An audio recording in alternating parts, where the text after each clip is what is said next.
When a stupid FPS player falls to another world of Volume 2. The 7 o'clock morning bell resounded over Citadel Belga. I welcomed the morning in this other world, as I had done for the past month, from the room I booked at the Inn White Flower Pavilion of the Labyrinth. I crawled out of the wooden bed. The bed was a little small, even sleeping alone. I poured myself a cup of water from the jug sitting on the table beside the bed and drank it. Soon after, Mrs. Myrna brought the hot bath water up. "Did you drink too much yesterday?" Yesterday was the celebration of my D-rank promotion and Ashley's promotion to an official guild investigator. While having dinner, we met by the general guild in the evening after I had booked a table at the Cenote, a high-class restaurant. The upscale cuisine of this world was rather good, but not as refined as my original world. Being able to enjoy a delicious meal with Ashley was more than enough. We also drank wine after eating our meals. As an FPS player, it was naturally prohibited to play while drinking, so I didn't drink much. I limited it to social drinking for celebrations such as team victories, with colleagues, or with my boss. So only once in a while, I guess. While we enjoyed our after-dinner drinks, I spoke with Ashley about different topics such as the labyrinth, the guild, and the fortified city of Baga. There wasn't an end to the topics, but we never touched on our pasts. I'm not interested in Ashley's past, however. If I listen without thinking, I may end up poking a hornet's nest. No doubt it was a fun time with good food and conversation with a good companion. Furthermore, I was overjoyed because I realized that I was drunk. After we talked and drank enough, Ashley was able to walk herself back to the General Guild's staff dormitory. Moving on. The plan today is to create a map to sell to the guild for their archives, adding in the sections I explored the other day. I was annoyed by the poor quality of the map I got from the guild's archive, but when I was talking to Ashley she said I could get guild points for bringing in a better version. I'd rather spend my time exploring labyrinths than taking on requests, so I was thankful that I could earn rewards by just mapping. As an adventurer, if we don't take the form to receive our rewards from the guild, we'd have to pay tax separately. Therefore, I went to the General Guild to look at the specifications for the map. Remy, what happened with that newly discovered labyrinth? Ah yes. The underground labyrinth found west of Myril village was called Labyrinth of the Emerald Demon. We already sent a survey team that entered the first floor, but we've yet to proceed further. All we could report right now was the location of the labyrinth and that the first floor was complex and wide, unless the other labyrinths. The labyrinth also only appears to have goblins. I've been exploring the first floor for around a week, but I've yet to encounter anything else. The labyrinth of the Green Demon, which appears in the basement first floor, seems to be only a subspecies goblin. I have been exploring the basement first floor for about a week, but I have not encountered any monsters other than goblins.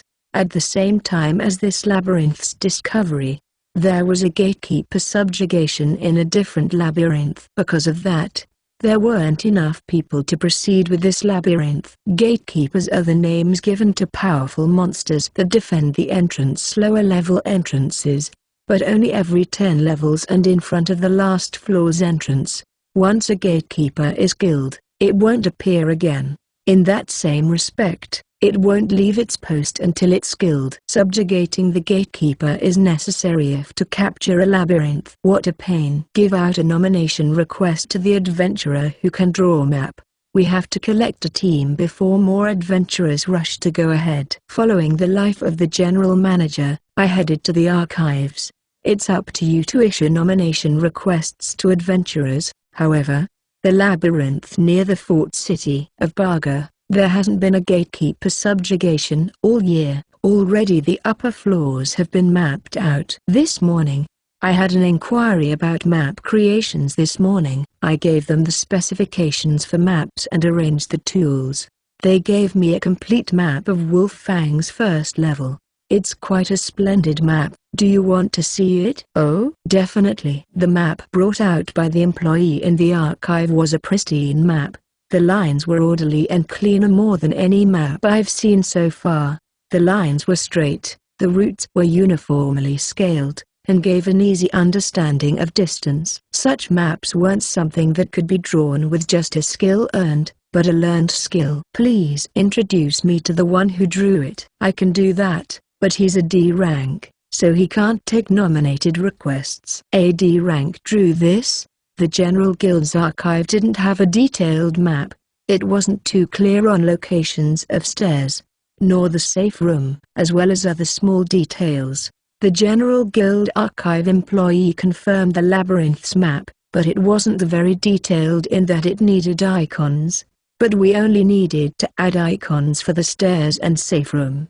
The labyrinth wasn't that detailed, so we had to mark the map with icons, indicating the stairs and the safe room. I only knew the Wolffang labyrinth, but there seemed to be other underground labyrinths that are like the outside world above. But the Wolffang labyrinth isn't like that. That's why they wanted the notations on the maps too. So I borrowed a private room in the archives. I decided to draw out Wolffang labyrinth's basement levels, purchasing paper, special ink and a writing utensil. Bringing up the map on the tactical support system within the room, I looked up the first level in Wolffang with a map search. The size of the TSS screen could be scaled freely, even with the map. I scaled the screen to the paper's size and overlapped them. All that was left to do was trace the map onto the paper. In my original world, I worked for a PC peripherals manufacturer as a salesman, but sometimes we were involved with assisting the design team. I had often used CAD, but sometimes I drew collages and very basic designs by hand. So I was accustomed to drawing freehand. With the above, I was able to trace beautiful straight lines with a steady hand. The floors themselves weren't that large, so I was able to finish the map within an hour. I want you to see the map I drew. You already drew the map? That's quite fast, but I won't take a poorly done map.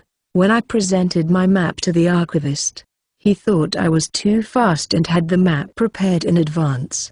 Comparing the two maps, the line seems to left and left and left and left. It's wonderful workmanship. Is the distance between this pathway and this one the same distance? He wanted to know if it was scaled properly, but I traced it with the TSS screen overlapping the paper, so there may have been some distortion. Yeah, I don't know how far it is actually on the map, but the distance between the two rooms are the same. I've never seen such a wonderful map. I'll definitely buy it. Unfortunately, the money and guild points for the map remain the same. Although the content is wonderful, I can't change the remuneration. Is that okay? If this was a nomination request, it would change. I don't mind. I just drew it as a test. Sorry. That will be 50 silver coins and 100 guild points for the map. Please give me your guild card. I handed the card over to the archivist and started to think of the future while he processed my reward. The amount per map wasn't that much, but even dust can build a mountain over time. For just exploring the labyrinth, it was perfect. When I return to the inn, I'll also draw up Wolffang's level 2. While doing such a quick calculation, the archivist returned with my card. I purchased plenty of map paper and ink. Then I returned to the White Flower Pavilion. By the time I had finished drawing up level 2's map, it was lunchtime. However, the people of this world had only 2 basic meals. Although there's plenty of things to snack on for lunch, the inn's fee only covers breakfast and dinner. Lunch is a separate fee in of itself. I paid my lunch fee and entered the dining room. The room was vacant. I took a seat while I waited for my meal and Remy, not the cook, came in. Hey Mr. Schwartz. The stay here is pretty nice. It's been a while. Mr. Remy, how you've been? There's something I wanted to ask. Remember that map you drew in the archive? I wanted to borrow your mapping skill.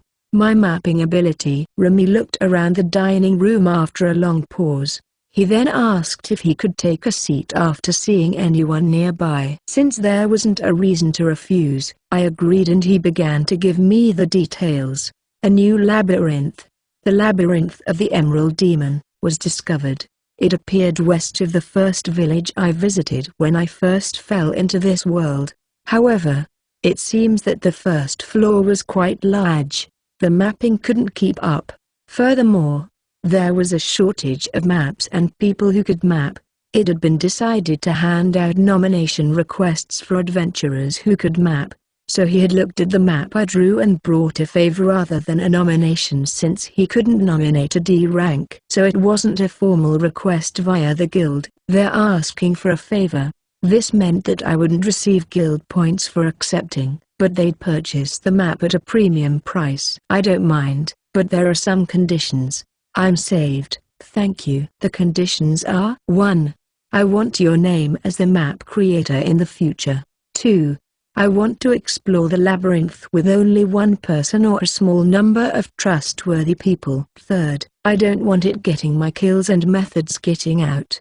I didn't dislike what he was asking itself, but as similar requests would probably increase in the future, it'd make it hard to accomplish my goal. The creation of a clear map, of course, leads to suppressing the labyrinth. It's just I want to do it with my own power. I didn't want my powers from VMB getting out too much. Thus my thoughts with the second and third conditions. Of course, something others will see it in the labyrinth, but I didn't want to show off too much. I never thought that map would stand out so much. So much that I already received a request within a matter of hours. In the future, I'll need to be careful. The performance of the gift box, as said by Mr. Malta, could be used to help transport merchandise for merchants sometimes. With the map creation, it was convenient since I wouldn't have to move along with the merchant. So it's probably better I don't move from D rank. I understand. I accept the conditions. Remy seemed a bit worried, but he accepted all 3 conditions. After that, while eating lunch, I confirmed the schedule and other details. I then told him I'd head to the village immediately and stood from my seat. You're going now? Earlier the better. Before you leave, go to the General Guild. We'll give you documentation of the request. Give it to the staff at the village's branch. Remy was surprised, but he still arranged what I needed right away. What a smart person. It had taken me about half a day to come to Fort City Barga from Myril village by wagon, and it was already noon time now. Even if I were to go right now, it would still be around midnight when I reached Myril village. But, Mrs. Myrna, I have to leave Barga for a while due to some work, so I will check out today. My, such a sudden departure. Thank you for staying with us. But are you leaving Barga right away? Yeah, I want to start the job as soon as possible. Is that so? Please take care then. I'm looking forward to having you stayed with us again. I handed back the key to Mrs. Myrna at the reception, and, leaving behind the room at White Flower Pavilion of the labyrinth that might as well be my home in this other world, I headed for the Marida Trade Company. Good afternoon. Welcome, Mr. Schwartz. Unfortunately, the chairman has left. Is that so? Then, please tell Mr. Malta that I'll be leaving Barga for a while on a job. Certainly. While asking the usual staff at Marida Trading Company to pass on the message, I also bought a large quantity of non-attributed mana stones. CP, Crystal Point, would be difficult to purchase in Myril village, so better to stock up while you still could. I then turned up at General Guild's HQ, and after exchanging some greetings and having my identity verified with the guild card, I received the letter Remy had left for me. Seemed like it would be enough just to pass this letter to Mr. Verold or Mr. Keith at the guild's branch in Myril. Leaving General Guild, I wanted to catch a wagon to the west gate, but there was no time, so I walked instead. At the gate, I let the guard check my guild card, then saying goodbye to Fort City Barga, I headed for Myril village. I walked for a while. Then, after checking the surroundings to ensure that I could not be seen from the gate and that there was no one else close by, I activated TSS and selected support weapon.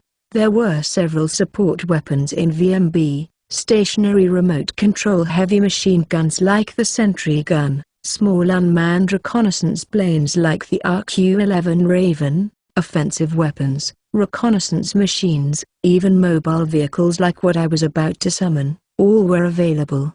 There was not much use for support weapon summoning in the labyrinth, but it was a big help for traveling and complete quest in nature. When I first fell into this other world and did not know how to obtain CP, I avoided using support weapons since they cost a large number of points. But the thing I bought during my VMB gaming time only consumed CP for fuel, so I thought going to Marl Village would be a great opportunity to use it. I called up support weapon from TSS menu, moving to the garage, and among the mobile vehicles I owned in there, I picked the military motorcycle called Kawasaki KLR 250D8.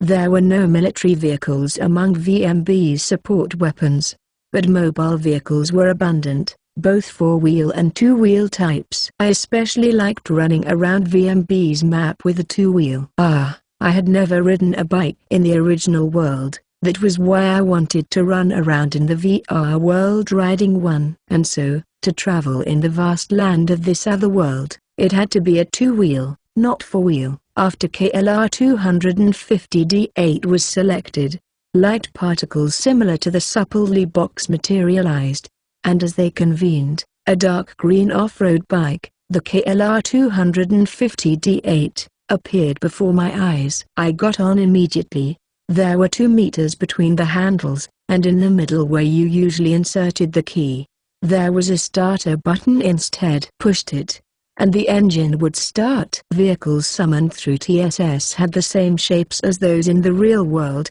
but their control was absolutely game-like. In other words, there were no components to control gear change. It worked like an automatic transmission car instead.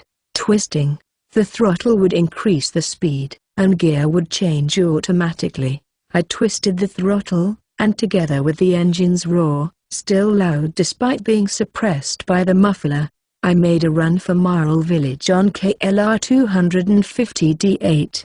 You are the feel. Oh ho ho ho. Whoa whoa whoa. KLR 250D8 was running on the road as if tearing through the clear air of nature, but it was still quite bumpy even with the suspension working properly. Moreover, as I got caught up in the moment and went full throttle, the speed gradually picked up and ended up at nearly 100 kilometers per hour. Going at such a speed without a helmet, and on a bumpy road to add, was really frightening. Even after slowing down, I was still heading to Marl Village at a speed overwhelmingly fast compared to that of a wagon. It took me only 2 hours to reach the village vicinity, and I overtook 2 wagons on the way. Approaching from the back, I was mistaken for a demon, and while I passed the wagon with its hard-whipped horse, I caught a glimpse of the coachman's dumbfounded expression from the side mirror. But he couldn't see my face, so it probably wouldn't cause troubles even if we ran into each other in Myrtle. The helmet could be equipped through character customization, but you could get various functions from the head goggles in VMB. That was why not many players wore helmet, and I also didn't, but I did wear the once popular tactical Kevlar mask, a Jason mask with only eye holes that were used by Taiwan's and Bolivia's special force before. This extremely intimidating mask was bulletproof and could withstand 9mm FMJ bullets as well as Magnum bullets. In the real world, the eyes parts were empty, but in VMB, lenses similar to those of the head goggles were put in place, and so you could have the same functions as the goggles, but the mask limited vision field, so less and less people were using it. By the time I fell into this other world, it was hardly seen anywhere. Myrtle Village could now be seen from the road. I moved KLR 25D8 to a place where it wasn't visible from the gate, then put it back in TSS's garage. Vehicles could be repaired and fueled in the garage by consuming CP, so I let the bike be brought back to its perfect condition and walked into Myrtle in the twilight. When I arrived at General Guild branch office of Myrtle Village, the person inside was Mr. Keith. If I was not mistaken, tall, short hair, with a gentle aura. He was wearing leather armor, same as Remy and Ashley. So it was standard for guilds, investigators and personnel to have the same equipment as adventurers. Good afternoon. Are you Mr. Keith? I was asked by Remy to come here from Fort City Barga to take part in some work. Oh, you helped Ashley before. I'm Schwartz, D-rank adventurer. I'm entrusted with this letter from Remy. I handed the letter I received at the General Guild to Mr. Keith. He immediately opened it and read the paper inside. I see. Thank you for your collaboration, Mr. Schwartz. First of all, please take a room at the Villages Inn today, and please let the landlady know that accommodation fee will be taken care of by the General Guild. To explain the situation simply, the mapping of Labyrinth of the Green Demon has been suspended for the time being. We are currently working on subjugating the demons and subhumans that are drawn to the labyrinth's vicinity. I was told that the mapping should be for one person, maybe more if can be trusted, so I'll bring 2 from the camp in front of the labyrinth. Please come here at 8 tomorrow morning, and we'll head to the camp together. Understood. See you tomorrow morning. I left the General Guild and went to Marl's only inn, Creek Pavilion of the Clear Stream, and booked a room for one night. The inn's layout was similar to White Flower of the Labyrinth, with a dining hall on the first floor. Was this the typical style of inns in this other world? It was exactly time for dinner, and so I had a meal in the dining hall. Similar to the Fort City of Barga, Myrtle Village had a large bell hanging by the mayor's house. It sounded at specific times, morning, afternoon, and evening. The day after I arrived in the village, I woke to the bell's morning chimes at 7 o'clock. I had breakfast in the dining hall on the first floor. Afterward, I made my way over to the General Guild branch office. 3 wagons loaded with wooden crates and large cloth bags were in front of the guild. They were most likely for the Emerald Demon's Labyrinth camp. Near one of the wagons, Mr. Keith was signing documents that another man handed him. The man appeared to be one of the guild staff. Good morning, Mr. Keith. Good morning, Mr. Schwartz. We're just about to depart. How are your preparations going? I'm ready. I can leave any time. Then, please sit and wait on the front wagon's coach seat. We'll set out soon. I sat on the coachman's seat on the front wagon. Of course, I couldn't drive the horses, so I sat to the side. Soon after, Mr. Keith also joined me. We're leaving now. It'll take around 2 hours to get to the camp. 2 hours? That's closer to Myrtle than I thought. Yeah, we were lucky to secure the entrance before monsters could overrun it. During the trip, I was able to check the camp's situation and the area surrounding the labyrinth with Keith. So far, only the first basement level had been explored. On that level, only goblins were found. Speaking of goblins, there were also many different variants of them. Aside from the usual, there were goblin mages like the one I killed earlier. According to Keith, there were also goblin fighters, goblin archers, and goblin assassins, etc. There was a possibility that hobgoblins and ogres were on lower flowers. That being said, so far, it seemed to be just a possibility. The wagons kept on going as I listened to Keith. Finally, the camp came into view. As the name suggested, the camp was a collection of tents of various sizes. The tents weren't triangle-shaped types like I imagined, but were quadrilateral-shaped, like cubes and rectangular prisms, similar to those in the military.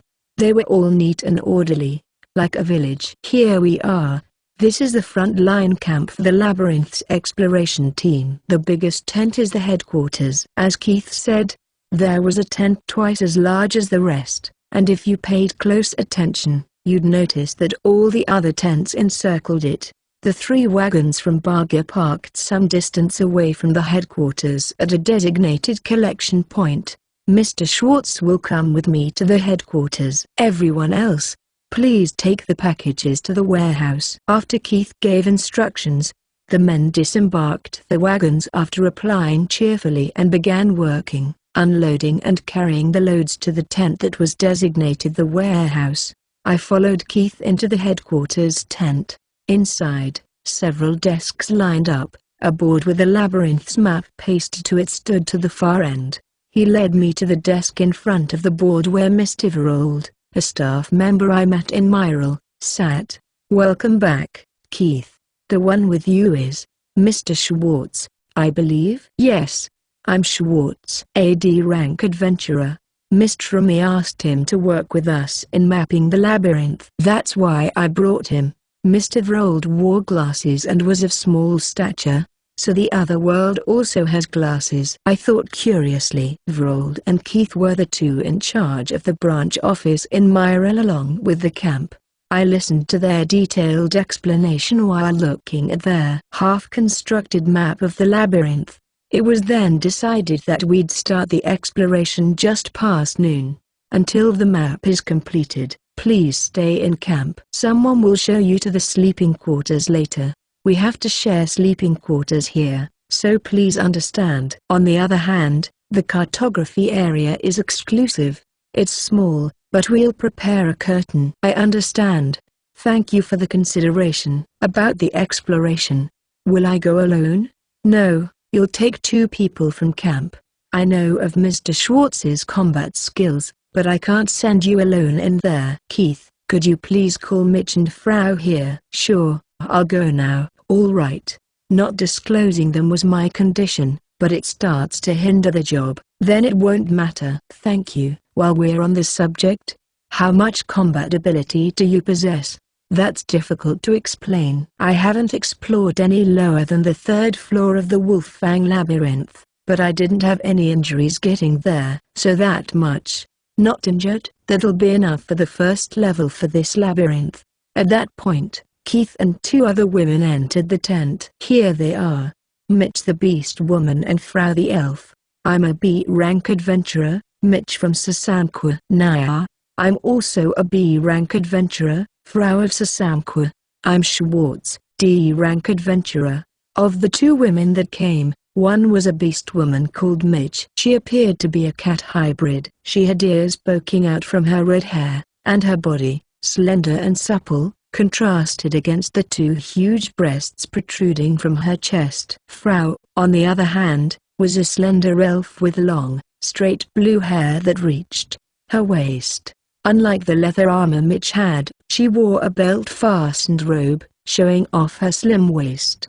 Her sleeves, long and fitted, gave off a delicate impression. "We've been waiting for you too. I'd like both of you to go with Mr. Schwartz into the labyrinth, as his guards. He'll help us draw up a map. Just one thing though, what you see of his methods or skills you will not tell anyone other than me and Keith. Is that okay for you guys?" "I won't disclose anything since it's a part of the request, Tilda, but protecting a D rank is problematic. So I want my reward increased." "Meow." "Aside from cartography, can he fight?" "I don't see him carrying a weapon." "Don't worry. He has combat skills. Now I want you to get your things ready and come back. You all will head out just past noon." Hearing those 3 talking back and forth, the only thought that came to mind. She meows. She adds an "ah" to the end of every sentence. Unbelievable. My otherworld fantasy has started. My mind was totally full of that ending. Naya. I was heading west from the camp on foot. There weren't any roads, leaving us to walk through the woods to our destination. Since I didn't know where exactly our destination was, I simply followed the 2 women of my party. "So, Schwartz, what can you do, Tilda?" Mitch asked me, her long red and brown striped tail flicking side to side. "What can I do, huh? As mentioned before we left, I'm a Manuk. I basically can't use magic or magical items." "But Manuk, Naya, it's the first time I've ever met a Manuk, Naya." "But you're a D rank, right, Naya?" "What did you do to get that rank?" "I have many different skills that don't need magic. That's why I was able to get my rank." "So, what can you do with these skills, Naya?" "Mitch, don't talk about the subject. The mission requires us not to disclose his skills. That also means we shouldn't inquire too much into it," Frau said while eyeing me suspiciously. She walked beside Mitch, wearing a magician robe and carrying a long wooden staff. It seemed like Frau had a lot on her mind, but didn't probe because of the mission requirements. I also have questions. The Sasankwe you mentioned earlier, what is it? It's our clan. Sasankwe is a female-only clan, Nyatilda. It's a mid-level clan based in the royal capital, Nyatilda. Clan here most likely similar to my world. A gather of like-minded people and comrades. I also belong to one in FPS called P0W Dare. That's why I picked it as my family name in this world. So a clan name, I see. Do many adventurers join clans? Beginners can't join clans, Naya. To be recognized as a member, you have to be at least D rank, Naya. But I've never heard of a Manyuk being allowed in a clan, Naya. Being a part of a clan had many benefits.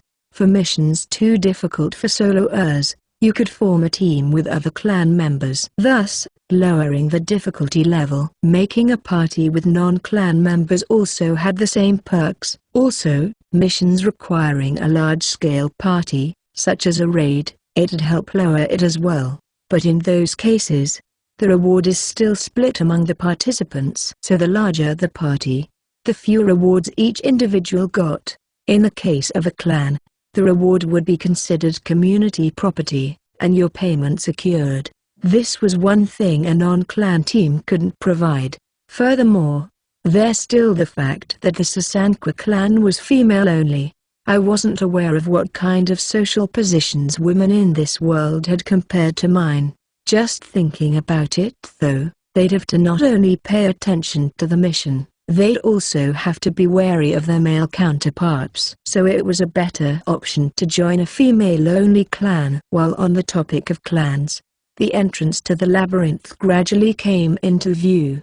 It was similar to Wolf Fang, with a wide hole unnaturally in the middle of nature, an eerie draft coming from the darkness. Here we are, Naya. Schwartz, you take the lead from here. Naya will return to camp in 4 hours, so start exploring. Naya understood. Let's go in. I pulled the P90 off my back to my front, then mounted both the tactical light and silencer from my waist pouch. I also mounted the 5.7's silencer and pulled down my head goggles. Thus, I was ready. What, Naya? What's growing out of your helm, Naya? And what's with that short stick, Naya? What can it do without magic, Naya? Miss Cat brimmed with curiosity, her tail flicking wildly with sparkling eyes, staring at my submachine gun. I could only reply it's a secret, and move on. Inside the Emerald Demon's labyrinth, it was quite different from Wolf Fang. While Wolf Fang felt like a dirt tunnel, this place felt like an underground passage with stone bricks. The passage was 6 meters wide but was only 3 meters high. With stone arches and paving, it felt more like a European dungeon rather than a place where monsters and hostile races lurked. However, due to the confined spaces, it was a difficult place for melee fighters with swords and longer weapons. Even the white light coming from the white flowers, the passage was dark. I turned on my rarely used tactical light, which was a mini weapon-mounted flashlight, and switched to my NV mode. 2 tilde, light. It sounded like Frau. I turned round, and floating before her staff was a ball of light. As expected, I couldn't understand the magic-charged words while she chanted since I was a Manyuk. I thought Mitch would make a fuss about my light, but as expected of a B rank, her expression changed the moment we entered. She was calming, surveying the surroundings. Ah, no, her tail was still flicking wildly. First, let's head towards places that haven't been explored yet. It's a waste of time to survey what's been mapped. Understood, Naya, they simply said, and followed behind a few meters. Verold had given me a small version of the incomplete map that I checked while walking. Using my HUD to identify the differences between the map and the actual passage, I headed towards the unmapped parts. I also made sure to spread the white light seeds around as I walked. There are 3 just beyond the left turn ahead. You know, Naya. Mitch, did you catch that? Haven't smelled anything yet, Naya. Their footsteps are light. I think they're just ordinary goblins. My earpads caught their low voices perfectly. I gently switched the P90 selector from safe to full auto, quickly leaned on the left corner and peeked out. As I thought, they were goblins, same look as the ones I met before. There weren't any other dots on the map. 3 goblins confirmed. Attack. Schwartz, what are you doing from over there? Nah, once they see my light, they'll come. Attack them. There were almost no light sources in the passageway. My tactical light and Frau's orb were pretty eye-catching. The moment they spot our light, they'll rush us. Before that, we could strike first from this distance. Mitch didn't reply, only smacking her tail against my legs. The goblins came into my crosshairs. Their ugly faces zoomed closer with the long-range function. Seeing my light, they shouted something. Not caring what they said, I squeezed the trigger and fired at them. 3 shots in each one. I was in good form today, firing 3 neat consecutive shots, smoothly gliding the crosshairs left to right, leaving holes in each of the goblins' heads. 3 down. Let's move on. Glancing at Mitch and Frau for "What's that?" Nah dash. And I didn't. No matter what you say, it's my skill. Firing my submachine gun really made Mitch excited. She asked me a lot of questions, including about the non-disclosure condition, about how my armors and weapons work, about how my flashlight emitted light similar to Frau's orb of light despite not being a magical item. Her cat-like curiosity totally surpassed the self-control and self-awareness of what I expected of a B-rank adventurer. Schwartz, I want to know too. I chided Mitch for prying too much earlier, but after seeing your skills, I also can't let it go. It's not out of simple curiosity or intellectual pursuit to continue being your bodyguard during this exploration. I want to have an accurate understanding of your abilities. Besides, that was no ordinary skill. Do you know what skills are or what abilities are? And here we had another B-rank adventurer who couldn't restrain herself. No.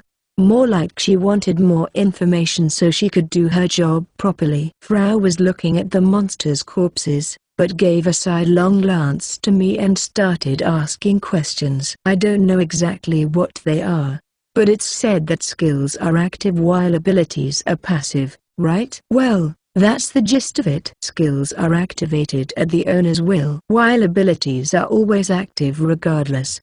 The skills you've displayed are far superior to those we know. So, what are they? Nah, either bloodline skills, or something fundamentally different. Giving up. I was thinking about just declaring them bloodline skills, but I had also hinted that they were something different. Bloodline skills had nice ring and could mislead people, but I wasn't sure how long that excuse would last. It's a bloodline skill called arms. It's both an ability and a skill. Please don't reveal this. You talked about it so readily. Unlike what I expected. I definitely won't reveal this. Mitch, you too. Of course not. Nah. Make the General Guild keep an eye on you and you're good as dead. Nah. Can you explain a bit more to me about it? Especially that magic-like thing you used to kill the goblins and how you tracked them? I was worried about how to explain it for a moment, but I'd been expecting this day, the day SB confronted him about his abilities. I had been rehearsing the story of the bloodline skill arms every night before bed. I used expressions of fantasy worlds to describe the functions of my VMB system. The summoning ability that makes objects appear, similar to conjuration, the ability to change the surroundings and the ability to increase strength, etc. I concealed the truth that way. The two are more or less content with my explanation. So we discussed which role each of us would take, as well as how we'd work together during battles. Thus resuming the exploration. Things went on smoothly afterward with no more needless chatter. I was in charge of scouting and preemptive strikes. If the enemy surrounded us, Mitch and Frau would each take care of one side. Mitch used a small shield and short sword. Fast attacks were her strong point. Frau was a magician. Water and wind magic as her forte. and I personally witnessed a magic's battle for the first time. Normally, magic is invoked by chanting magically charged words.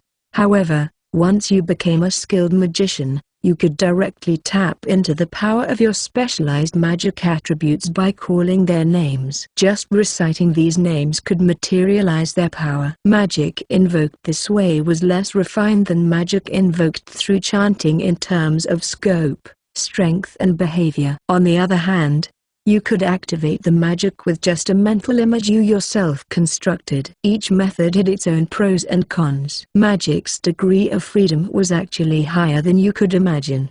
There's a big room ahead, with multiple enemies inside. Actually, there were 12 supposedly hostile humanoids in the room. I could hear their voices and the sounds of their movements. But I wanted to hide how accurate my knowledge was, so I simply said that to them. "What now, Naya?" "I'll launch a wide-range magical attack. Schwartz and Mitch, you two follow up after me." "Understood. After your attack, I'll strike from the room's entrance." "Mitch, please watch the rear." "Got it, Naya." The large rooms inside the labyrinth were rectangular and not just simply large. They seemed to span the whole width of the passage. 12 goblins took up positions at the room's entrance with 3 more in the room center. Those 3 had bigger bodies than the other goblins though. "Goblin fighters, Naya," Mitch said. The large goblin fighters howled and 9 of the surrounding goblins charged towards us. At that moment, Frau chanted her attack. Tilde, storm dance cyclone. With Frau's chanting, a huge tornado appeared between the goblins and us, moving in their direction. The tornado blew them away while the wind cut at them and their blood swirled into the colorless storm as if dancing. A red storm swept through the large room.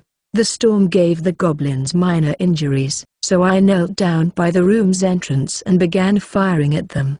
The goblin fighters' club holding hands were blown away as they had crossed their arms across their face to shield themselves from the storm.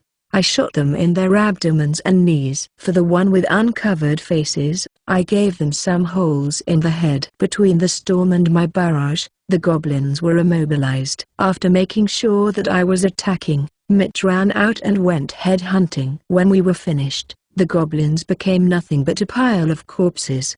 "Let's rest for 30 minutes here, then return to camp." "Well, it's already time to return. You don't need to do any mapping?" "I can't go into details, but it's not a problem. The mapping is going well." It had been only a few hours, but I could more or less draw up a map of the labyrinth's complex inner structure already.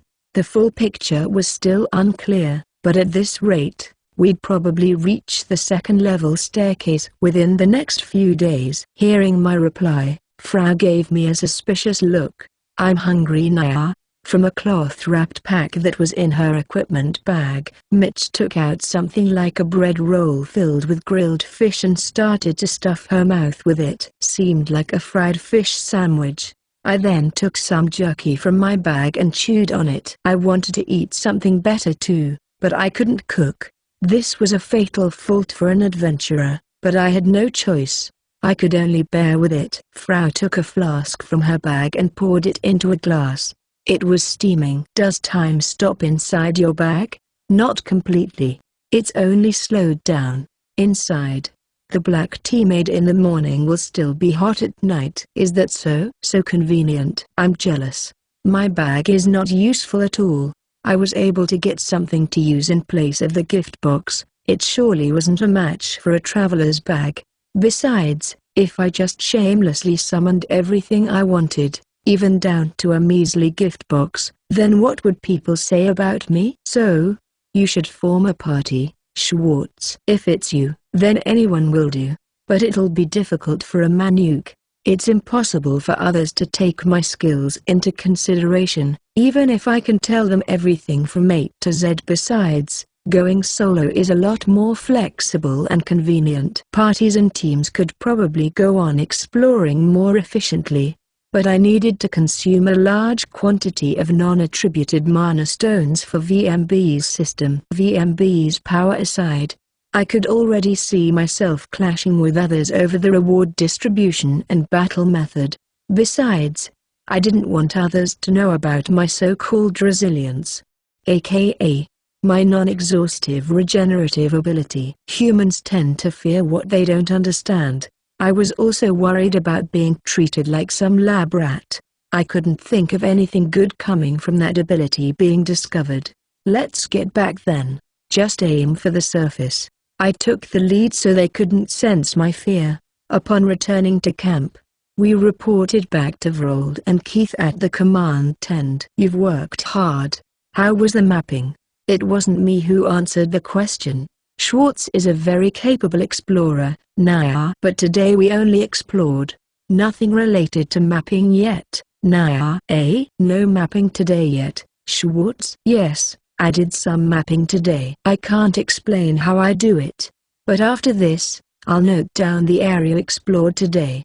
Have you been able to set up a place for me to do up the map? Vrold seemed a bit perplexed thanks to Mitch's unnecessary reply, but I denied the remark with a wry smile. In the labyrinth, I didn't say anything about mapping at all to Mitch and Frau, so from their points of view, we probably were just exploring the area.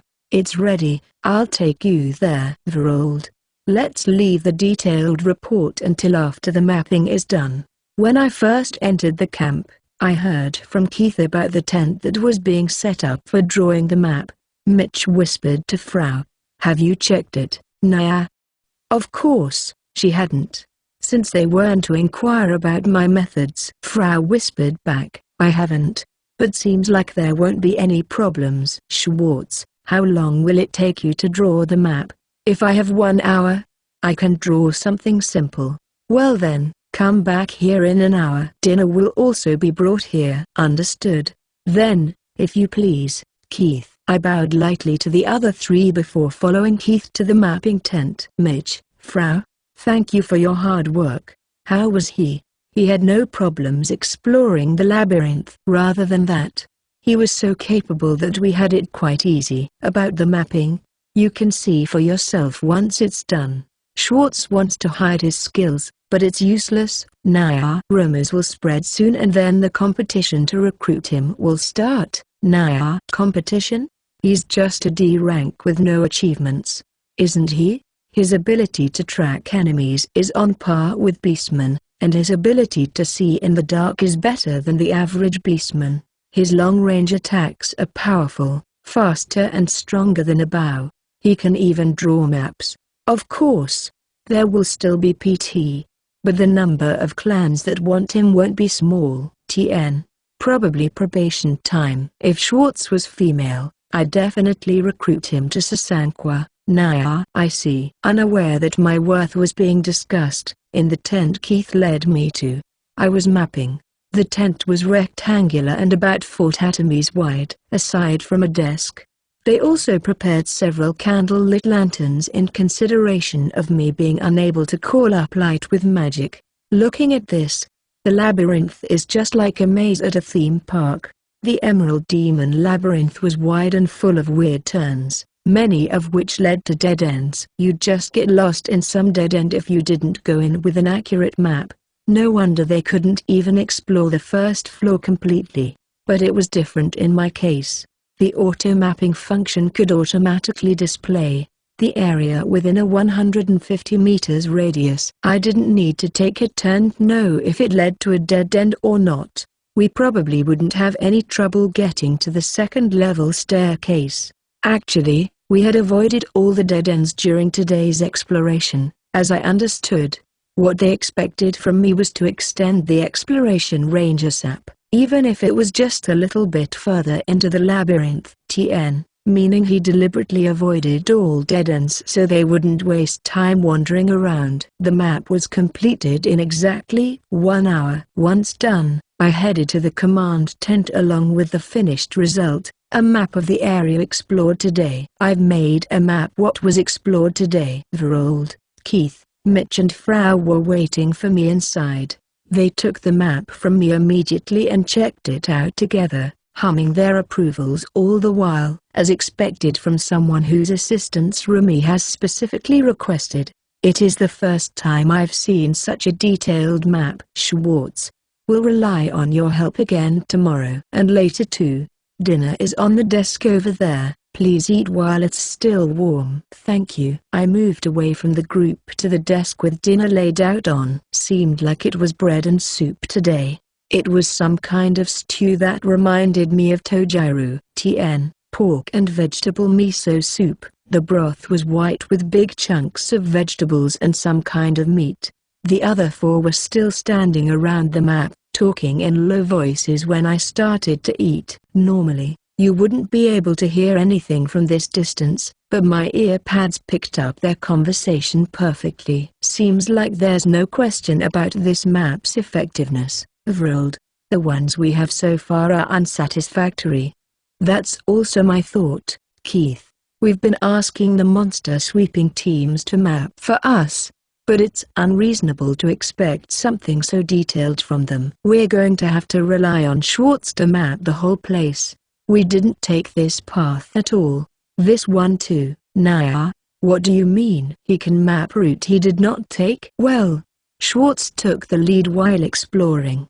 At this intersection, he was the one who decided to take this path. But according to this map, all the other paths were dead ends. The map is full of dead ends, but we didn't run into any of them, not even once. Nah. In short, you mean that he knows where a path leads without taking them? No. It's possible that we just had good luck, and the dead ends were drawn based on his guess. We need to verify how accurate his map is. I see. I'll have the map copied before tomorrow. Aside from Schwartz's exploration party, I'll send another group down into the labyrinth to verify it. It's better to send some other cartographer and his guards to verify this map. They can confirm the accuracy themselves and they won't complain if they have to adjust their maps. That they became suspicious of me, didn't they? We were able to avoid all the dead ends because I knew where the paths led to using the mapping function, but it indeed seemed weird that we didn't meet any dead ends at all. Should I deliberately lead them to some dead end tomorrow? No, let's not consider that. I had been insisting on not talking about my mapping skill, and making people uneasy about my obscure method was not good. Maybe it was better to let them think that I had the ability to somehow know a path's destination without actually walking it. Thank you for the meal. What should I do with the dishes? Please put them over there. Understood. I'll be in your care tomorrow too. Let's start exploring in the morning. Now, if you please excuse me. You know the sleeping quarters, right? Beds aren't specifically assigned, so just pick whichever you want. Rest well. Of the four, it was Keith who responded to me. I gave him a light bow before exiting the command tent. On the way to the sleeping quarters, I thought more about my ability, about the VMB system and its power. From their point of view, my mapping method was probably cheating. Cheating, huh? It was something FPS players avoided and hated.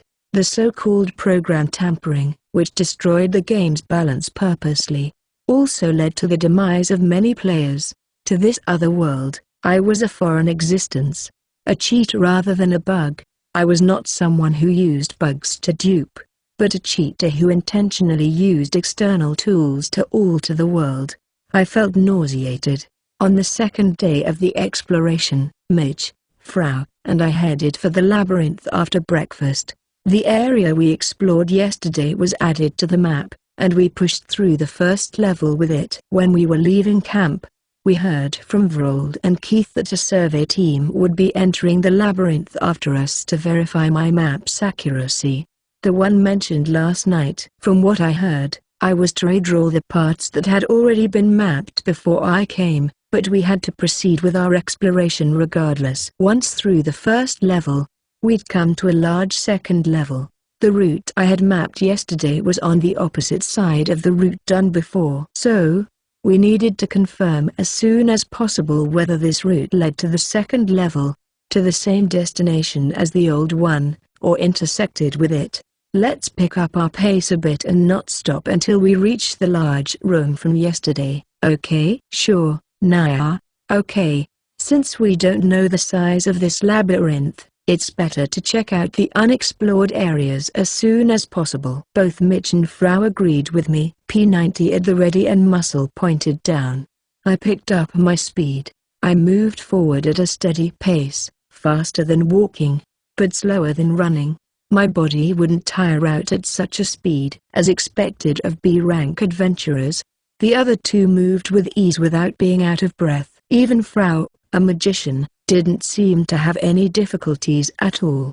She probably knew some kind of martial arts, I guessed. Stop. I signaled for Mitch and Frau to stop. I heard 5 pairs of footsteps ahead, most likely goblins based on the lightness of their steps, and a thudding sound. A staff. 5 goblins ahead, normal types. There may be a mage too. Sure smells like goblins. Nah, if there's a mage, then that will be our priority. I'll set up a magical barrier. Magical attacks in this world had strong offensive power. In case of a battle between magicians, attacking first didn't mean having the advantage. Things weren't that simple. The attacking magician also had to set up a magical barrier to defend themselves from the other's magic. According to Frau, magical barriers were invisible and their sizes depended on the magician's ability. At the very least, it could cover the magician themselves. A skilled magician could set up a barrier to protect the other members in their party, or even to cover an area the same size as a small room in this labyrinth. Magical barriers could repel all magical attacks once activated. To break a barrier, you either needed to launch an attack with greater magical strength than the barrier or get close and physically attack the magician who conjured it. Of course, you could just use ranged attacks such as archery, but even an inexperienced magician wouldn't forget to ward himself against arrows. I'll take charge and launch a preemptive strike. Mitch, you'll be the backup. Take that mage's head. Got it, Naya. Crouching down while lowering my gun, I watched out for the goblins. Turning off the tactical light, I threw some light grass seeds forward. The seeds sprouted immediately, emitting thin shreds of light. The night view mode in my head goggles gave me full vision even with the low light. Before long, the ugly faces of the goblins came into view from the dark passage in front of us. 1, 2, 3, 4, 5. The mage was that one. One mage, in the center, I told Mitch, who was positioned diagonally behind me to the right. I opened fire on the goblins, focusing on those on the right since Mitch would charge from that direction. Firing at the rightmost goblin, I pierced a hole in its head. At the same time, Mitch charged. Seeing their comrades suddenly taken down, the goblins didn't look in our direction at all but screamed out something in their strange voices instead. They couldn't see in the dark? The goblin mage was the only one that looked at us. He lifted his staff slightly and shouted. With my goggles, I could see the air around him distort for a moment. Seemed like he set up his own barrier. Still watching the mage, I glided the crosshairs over the group and continued shooting the other goblins. They were shouting and kicking around, making it difficult to shoot at their heads. Instead, I aimed for their torsos and successfully stopped 3 of them from ever moving again. After taking down the leading goblins, I noticed the mage was chanting something. A fireball formed in front of his long staff, ready to fire at us. Just as his magic was about to be completed, his head fell sideways unnaturally, and the fireball dispersing. Mitch had snuck behind the mage and took his head. Literally done. Naya. Picking up the mana stone, Mitch went back to us. All the mana stones acquired during the exploration were divided equally among the 3 of us. It wasn't an exactly equal distribution, as we couldn't exchange them for money at camp. So we just made our own estimation based on their conditions. Well, let's continue on then. Actually, I knew the mage's barrier wouldn't have been able to repel a round from the submachine gun. Before, when saving Ashley, I was able to pierce a goblin mage's barrier with just a single 9x19 parabim bullet. Whether the bullet was more powerful than a goblin mage's barrier, or if it was simply a successful long-range physical attack, I didn't know for sure. Regardless, if I had broken the mage's barrier, The girls would have considered it an act of magic, so I didn't. Afterwards, the three of us continued down the passage, each with their own role. When we reached the large room from yesterday, we took a short break. From there on, today's exploration started. After the brief break, we headed towards the unexplored central area of the first floor. There wasn't a single source of light, so we dropped light grass seeds around as we went. Looking at the map my goggles displayed, this labyrinth had the same intricate structure as the entrance. According to Mitch and Frau's talk during our break, in other regions, labyrinths with such big first floors were all ancient ones built hundreds of years ago. However, this labyrinth wasn't ancient. Based on the number of monsters in its vicinity, it was built very recently, but then, why was the first floor this big? We continued to advance further into the underground passage while killing differently ranked goblins. Deep and deeper we went, then my map displayed, "What's wrong, Naya? Goblins, Naya?" As I stopped, the two girls got ready for battle, but I was just standing still. There wasn't a sign of enemy movement either. I stopped because I had seen something I didn't expect and I was surprised by it. "Schwartz, it's not an enemy, right?" "No, it's just a possibility, but the spring of purity is ahead of us." Reminder, in this world, each labyrinth has a safety zone called Spring of Purity, where no monsters could enter. Indeed, my map displayed a small square room, smaller than the usual small rooms in the labyrinth. It was the same size as the Spring of Purity and the Wolf-Fang labyrinth, but this was just the first level. From what I had learned in the General Guild's library, the spring could be on any level of the labyrinth, but there had not been a case where it was on the first level. The spring on the first level? Naya, this is rare. I've never heard of a Spring of Purity on the first level. The other two were also surprised at this. So it was truly unusual. Be it really there or not, let's continue for now. Go on a bit more, then turn right. Speeding up a little, I went on, and just as expected, the moment I took a right turn, it was there. It was bright. In a dark labyrinth where my tactical light, Frau's orb, and the white light from the glowing grass were the only sources of light. The whole room was shining dazzlingly. This was, without a doubt, the Spring of Purity. It really is the spring. This is nasty. Naya, nasty? You mean the spring being on the first floor? In normal labyrinths, there will be a gatekeeper 2 levels below the spring. But if there's another final spring, the gatekeeper will be 1 level below. Then the dungeon master will be below them. In short, if the spring is on the first level, then the gatekeeper will be on the second level and the master on the third level.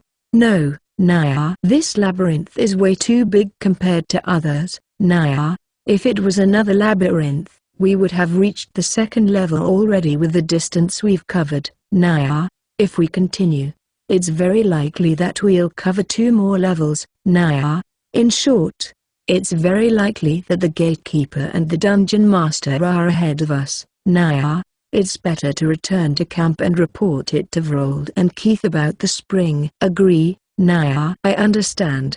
Let's get back to camp. There was also a possibility that the Emerald Demon's labyrinth didn't have a multi-level structure like the other labyrinths, and instead had all of its elements crammed into 1 level. That would explain why it was bigger than others. With this, we hurried back to report. A Spring of Purity on the first floor? Is it true? When we got back to the headquarters, Keith greeted us while he was doing paperwork. Vrold seemed to be eating in the dining tent, but came back when he was notified of our return. We have no doubt about it. It's about a 5-hour walk from the entrance. 5 hours? With other labyrinths, you'd reach the second level in that time. Exactly, Naya. We believe that this labyrinth is a big maze with only 1 level. Schwartz, please hurry with the mapping of the spring's location. Our attack plan will be based on that map. Mitch and Frau, please arrange for a full 6-person party, including Schwartz. I'll start drawing the map immediately. But about including me in the party, You mean I'll also take part in the attack? Yes. In normal labyrinths, the closer to the spring you get, the higher ranked the monsters become. We also need you to search for the route to the gatekeeper, which will increase the danger of your trip. Not to mention the confrontation with the gatekeeper. Are you scared? No. I'm fine. It really was alright. The reason I fell into this world, the purpose and meaning of my existence that I had vaguely yearned for while sitting in the spring of Wolffang Labyrinth.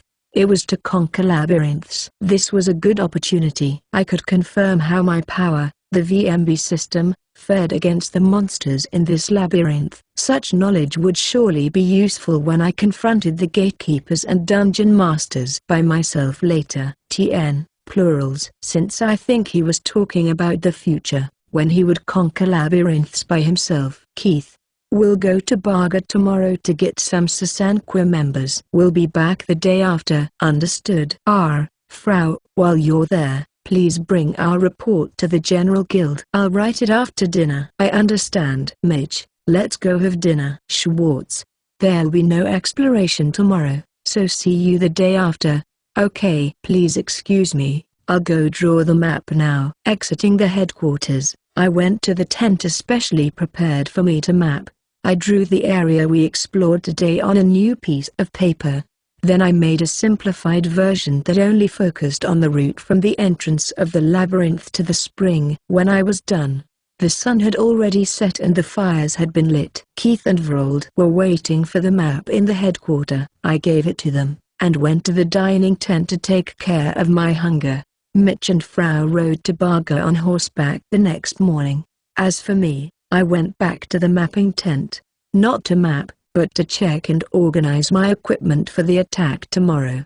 The tent was the only place where I could stay out of the public eye. I didn't change my main or secondary weapons. Instead, I packed more powerful small arms in case we met enemies that the 5.7x28 rounds couldn't deal with. VMB's small arms didn't have power settings themselves. What could be adjusted were the initial velocity of the bullet at the time of firing, and the RPM, round per minute. If the numerical values like RPM were set close to that of a real gun, then the offensive power of a firearm would depend on the bullet size. Offensive power tended to increase with bullet size and cartridge length increased. With real guns, you could also choose from different types of rounds with different characteristics, from full metal jacketed rounds to hollow point bullets. However, this was not possible with VMB. See notes below on my explanation of above. For example, to increase the piercing strength, bullets used with the P90 and 5.7 were small caliber rounds, 5.7 by 20. However, most other guns used full metal jacketed bullets. Every caliber has FMJ Sun, Chill. The 5.7x28 was specifically produced only for the P90 and 5.7 pistols.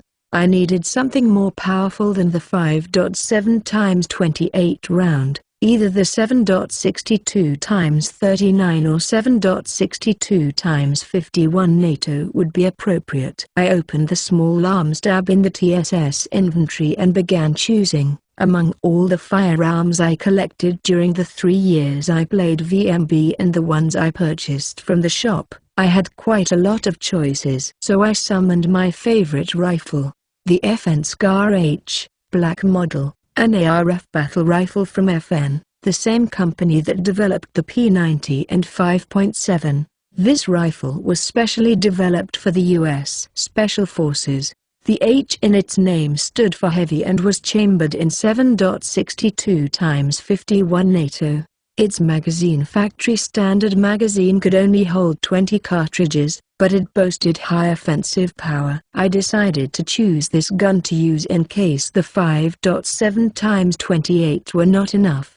There was also the L-type, but I passed on it this time since I chose to use the 5.56x46 NATO rounds. Also, I really liked the black color model. You could only get it in VMB. If this Scar H wasn't sufficient, I wouldn't have a choice but to take some expensive laser rifle or an rebounds per game launcher. Rocket-propelled grenade. VMB didn't only have fights simulated from famous battles in history, but also ones from futuristic and PvP settings where you could fight with alien monsters. There were all kinds of equipment for those battles, even things that didn't exist in real life like laser rifles. But FPS players tended to prefer real-life firearms more. I was one of them. There were more realistic firearms to choose from, and the laser rifles' energy packs consumed too much CP due to their stronger power. They weren't something to use in every single battle. The rebounds per game 7, an anti-tank weapon, not only consumed a lot of CP, but were also inconvenient to carry around, so they weren't to be used lightly either. This might be the right time to use them though. I also took out the Scar H's magazine from the supply box and inserted it into my magazine belt. I put my P90 into the now empty box and shut the lid. It then became light particles and faded away. With preparations completed, I exited the mapping tent and headed outside the camp. The Scar H had stronger recoil than the submachine gun, so to avoid being surprised by the amount, some practice was necessary. I left the camp and walked for about 15 minutes, avoiding the direction of the labyrinth. Then I came upon a field that offered a nice open view with some hills here and there. Even if I made a mistake, I wouldn't accidentally shoot someone here. I then looked for a spot where I could shoot at the hill slope. While thinking it would have been nice to bring a target along, I picked a slope that felt good and drew a humanoid shape about the height of a goblin with a small rock. I also drew more rough outlines of goblin fighter and goblin mage. Now, let's see how the Scar H feels in this world. Shall we? I crouched down and switched the safety to semi-auto. I was going to fire one shot then change positions. I aimed down the sight. The crosshair displaying on my goggles overlapped with the gun's iron sights. Since the target was a slope, the long-distance function didn't activate. I aimed at the goblin's outline head regardless. A sound similar to that in VMB boomed, accompanied by a mechanical clank of the spent casing being discharged. The familiar noise lifted my mood and I continuously fired at the slope after changing targets. The recoil was strong as expected, but you wouldn't have the qualification to use the Scar H if you couldn't control it. I changed the magazine, switched to full auto and began firing. The sounds of the shots echoed in the area. Even in full auto, the shots were close to the slope. The accuracy wasn't bad. The magazine could only carry 20 rounds, might be a worrisome point in a group battle. But I planned to take both a P90 and Scar into the labyrinth. You could only equip one main weapon in VMB, but that limit didn't exist in this world. I had confirmed this when I carried two at the same time. Having to carry more magazines might be a struggle, especially in a situation that required high maneuverability. But you could make do by slinging them over your shoulder. I spent about 2 hours practicing handling the rifle while changing attachments and position before returning to camp. Editor's note: 1. RPM and velocity in a real firearm can be tweaked slightly. Velocity depends on powder, quantity/quality, bullet dynamics, and barrel length. RPM can be tweaked, using the AR-15 as an example. Gas tube length, buffer weight, buffer spring stiffness, and bolt carrier group weight. That is if we're talking about an automatic. 2. FMJ rounds are not to be confused with armor-piercing rounds. FMJ rounds are simply covered in a thin coat of brass. AP rounds differ only by having steel cores inside the bullet. Hollow points are similar to FMJ rounds, but only have a hollowing in the tip. On impact, the bullet would expand, pushing all the kinetic force into the target. Hollow points are only effective against soft targets. Read meat. It's Schwartz. You needed me? After shooting practice, I returned to camp. When I was having a late lunch, a guild staffer told me that Verold and Keith were looking for me. I finished my food in a hurry and went to headquarters. Aside from them, there were a large number of adventurers and guild staff inside the tent. You finally come, Schwartz. Seemed like you weren't in the camp. Where'd you go? Sorry to keep you waiting. I went out to do some practice. Hey, I've heard about your mapping. Such an admirable attitude you have. The one who spoke was an adventurer standing by Vrold's side. He was large with short brown hair and wore plate armor. He seemed to be in his 30s, and among the adventurers in the tent, he was the burliest with an energetic aura. You are? I'm Lionel, an A-ranked adventurer of Rafflesia. Nice to meet you. I'm Schwartz, D-ranked adventurer. An A-rank. Mitch and Frau were B-rank. But there were even higher-ranked adventurers in the camp. And Rafflesia. It was probably a clan name. I only knew of two Rafflesia. One was a plant in Southeast Asia with big red flowers that smelled like rotten flesh. And the other was a white flower used as an ingredient in some soup I had eaten when in China for a tournament. It was said to be dragon fruit flower or something. I was sure it was written as night blooming cereus, but called Rafflesia. Will you also join the attack party, Mapper? This guy? Yes. The plan is for me and some Sasanqua members to form a full party. Those she-foxes, huh? Ain't that nice, Mapper? You're the only guy allowed in the party. You, Lionel, let's end our business here. Schwartz, we called you here about the attack tomorrow. The Sasanqua members won't be able to join us until tomorrow, and we're not sure if they'll come in the morning or afternoon. Lionel's snide talk was stopped by Keith, but I couldn't stomach the guy. As if he still hadn't said enough, Lionel clicked his tongue while moving away from the desk. Keith and Vrold were looking for me to discuss tomorrow's schedule. I would have to wait for the Sasanqua members, but tomorrow morning, two other parties would go into the labyrinth ahead of our team. One was the Rafflesia members' party and the other was a party of general guild staff. The guild party would stop at the spring and set up a base there. The spring wasn't very spacious, but we still didn't know the true extent of this labyrinth, and having a place to recover our strength was necessary. The guild would be in charge of this. Once the base was complete, they would return to camp, gather supplies and go back to the spring. The Rafflesia party would go past the spring, explore deeper into the labyrinth, as well as make another map. They would take a day of rest at the camp every 3 days during the exploration. Our attack party would start the day after tomorrow and would follow the same schedule as Rafflesia's party.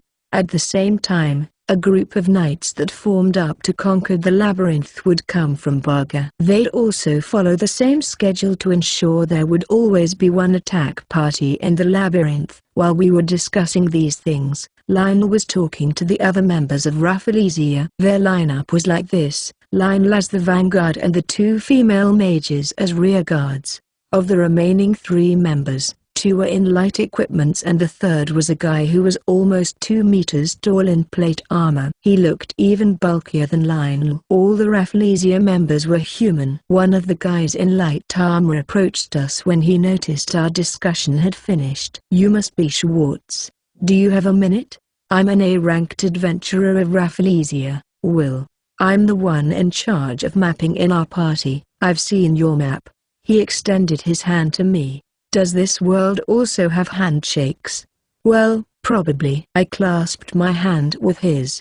We agreed on a mutual provision of the map, shared some information about cartography and confirmed a non-interference agreement with each other. Unlike Lionel, this young man had good manners and seemed quite smart.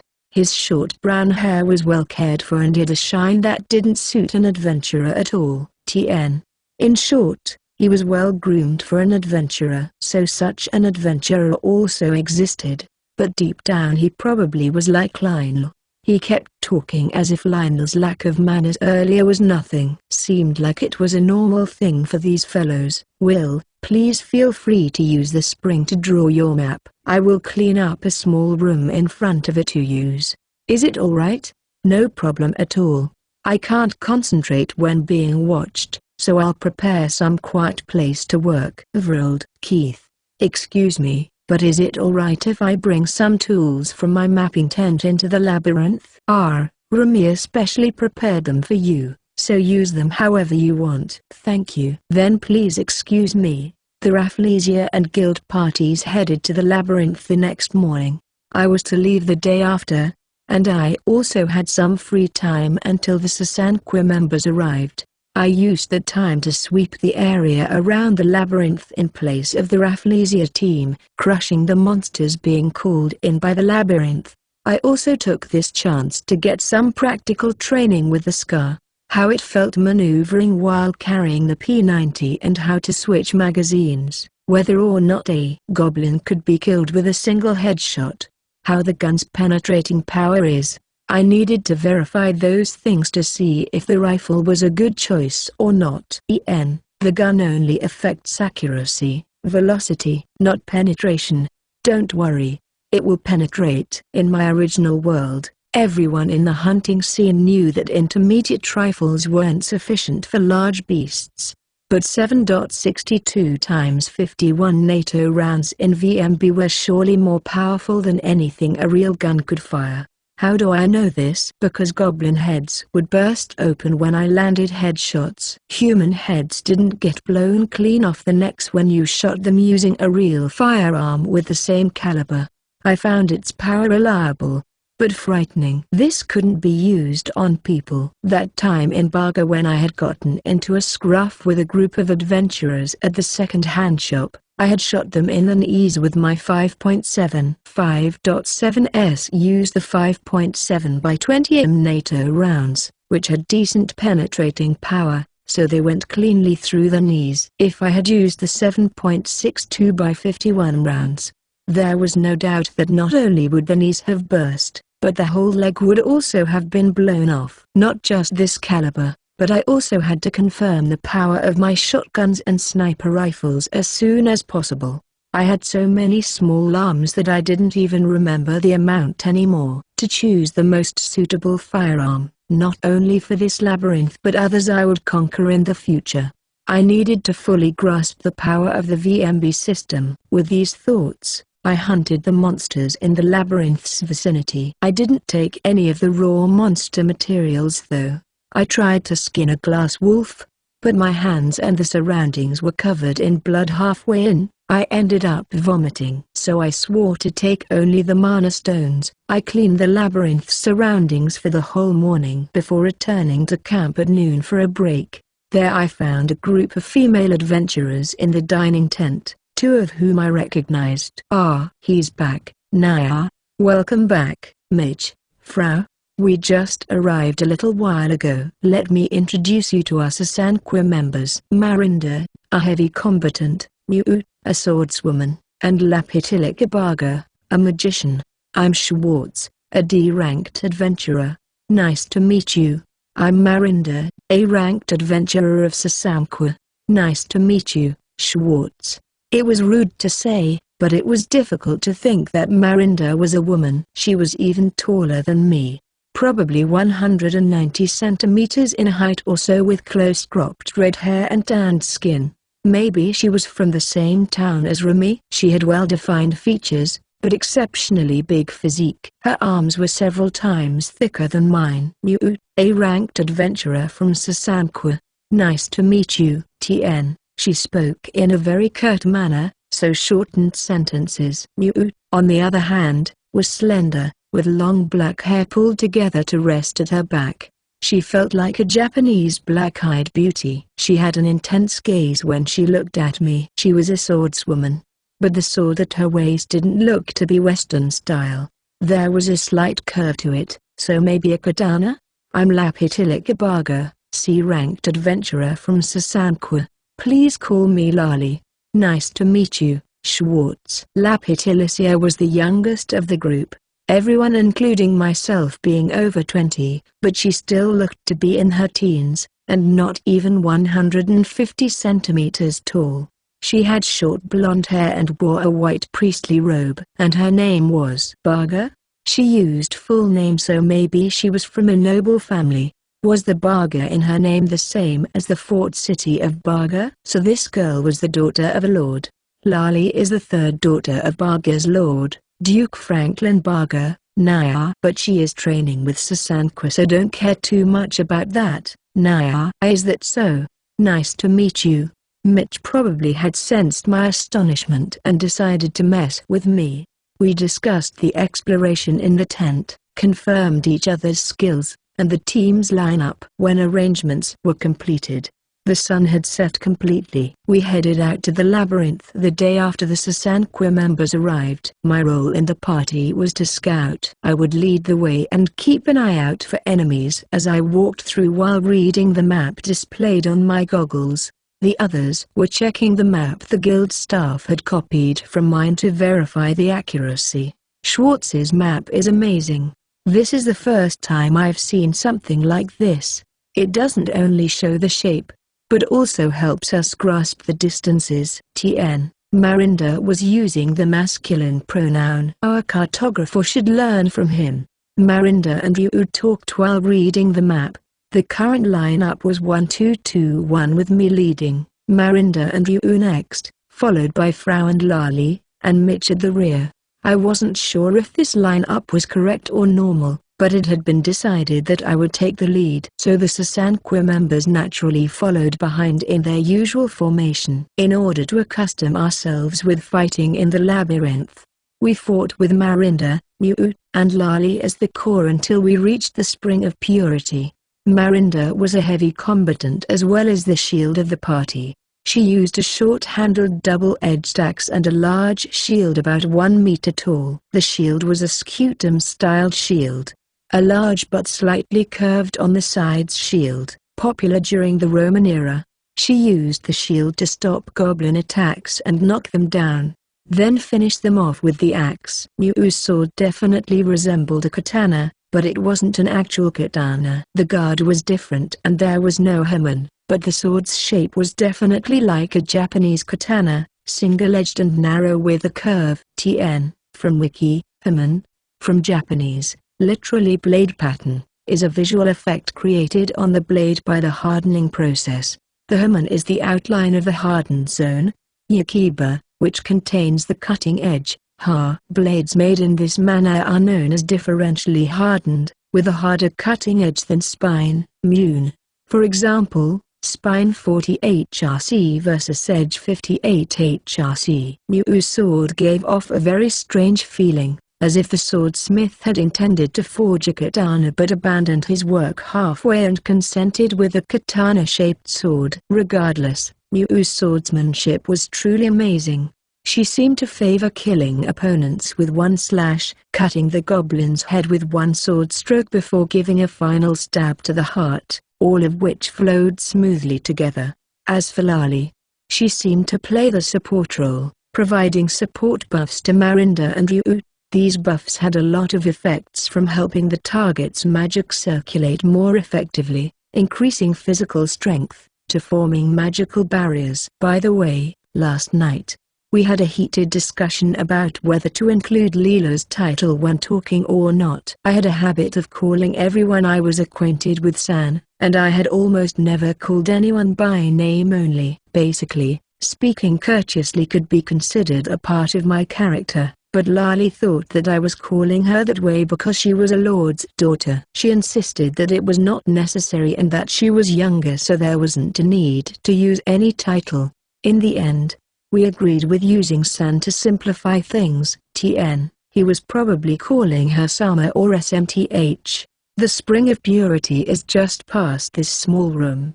We finally arrived. Naya, we passed the room and entered the spring. According to the guild party, there would be necessities inside to set up a camp, like tools, materials and food. So small, Ryu muttered. And she was right. The spring was being used as a temporary base for both Rafflesia and our parties.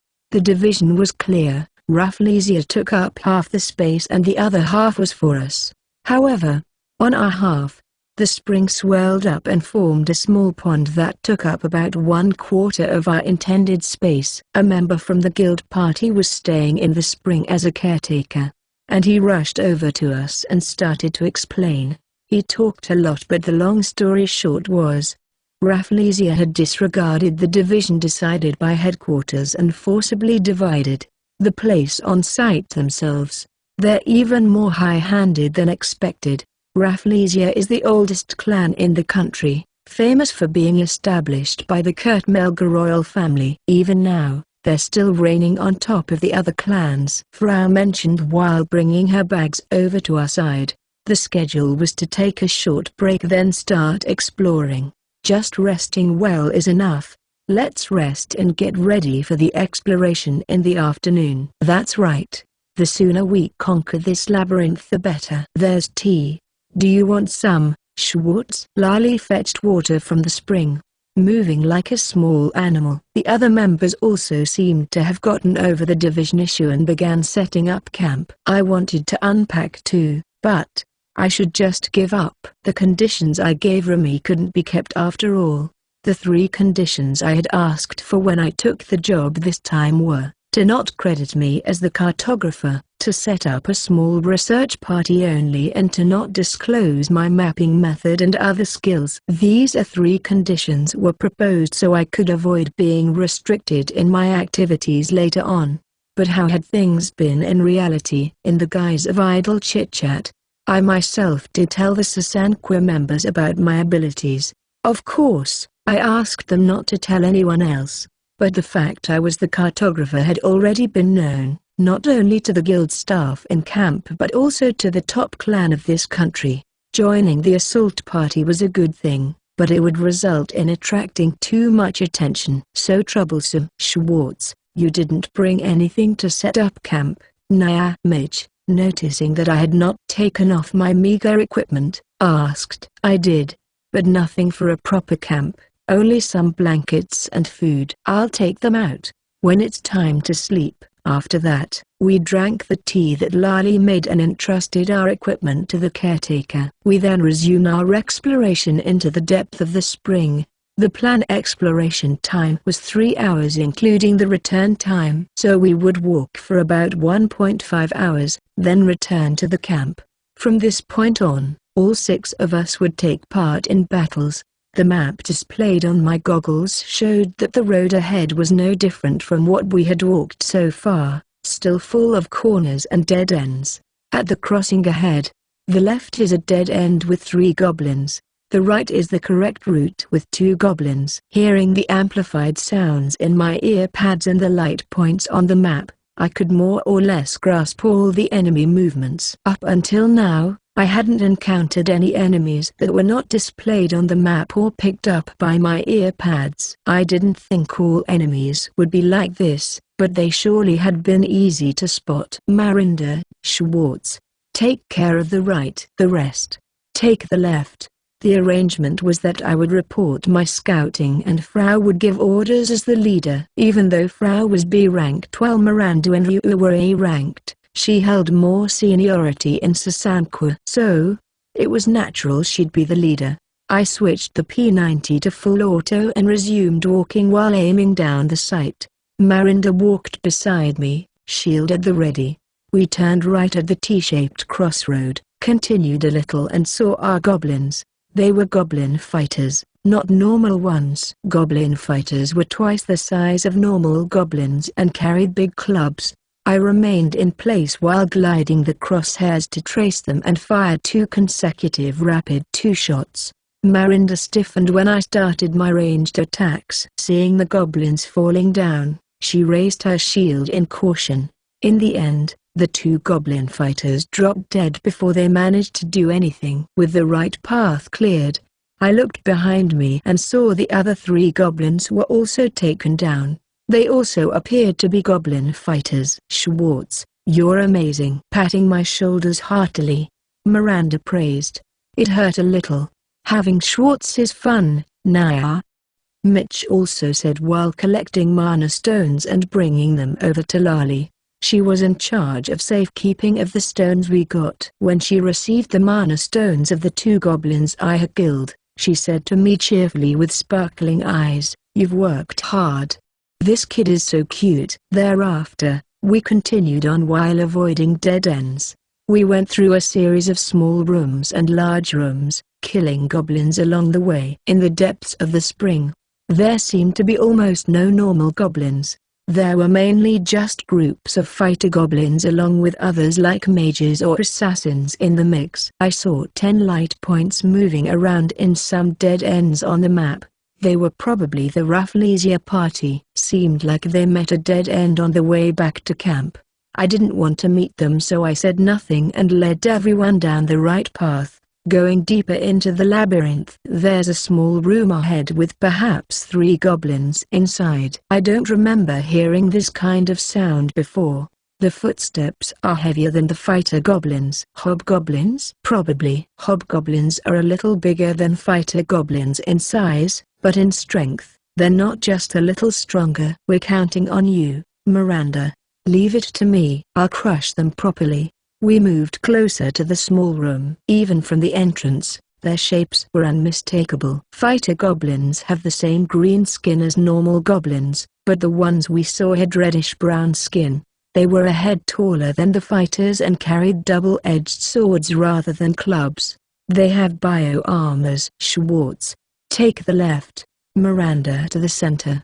Mitch and Ruud to the right. Lali, support them.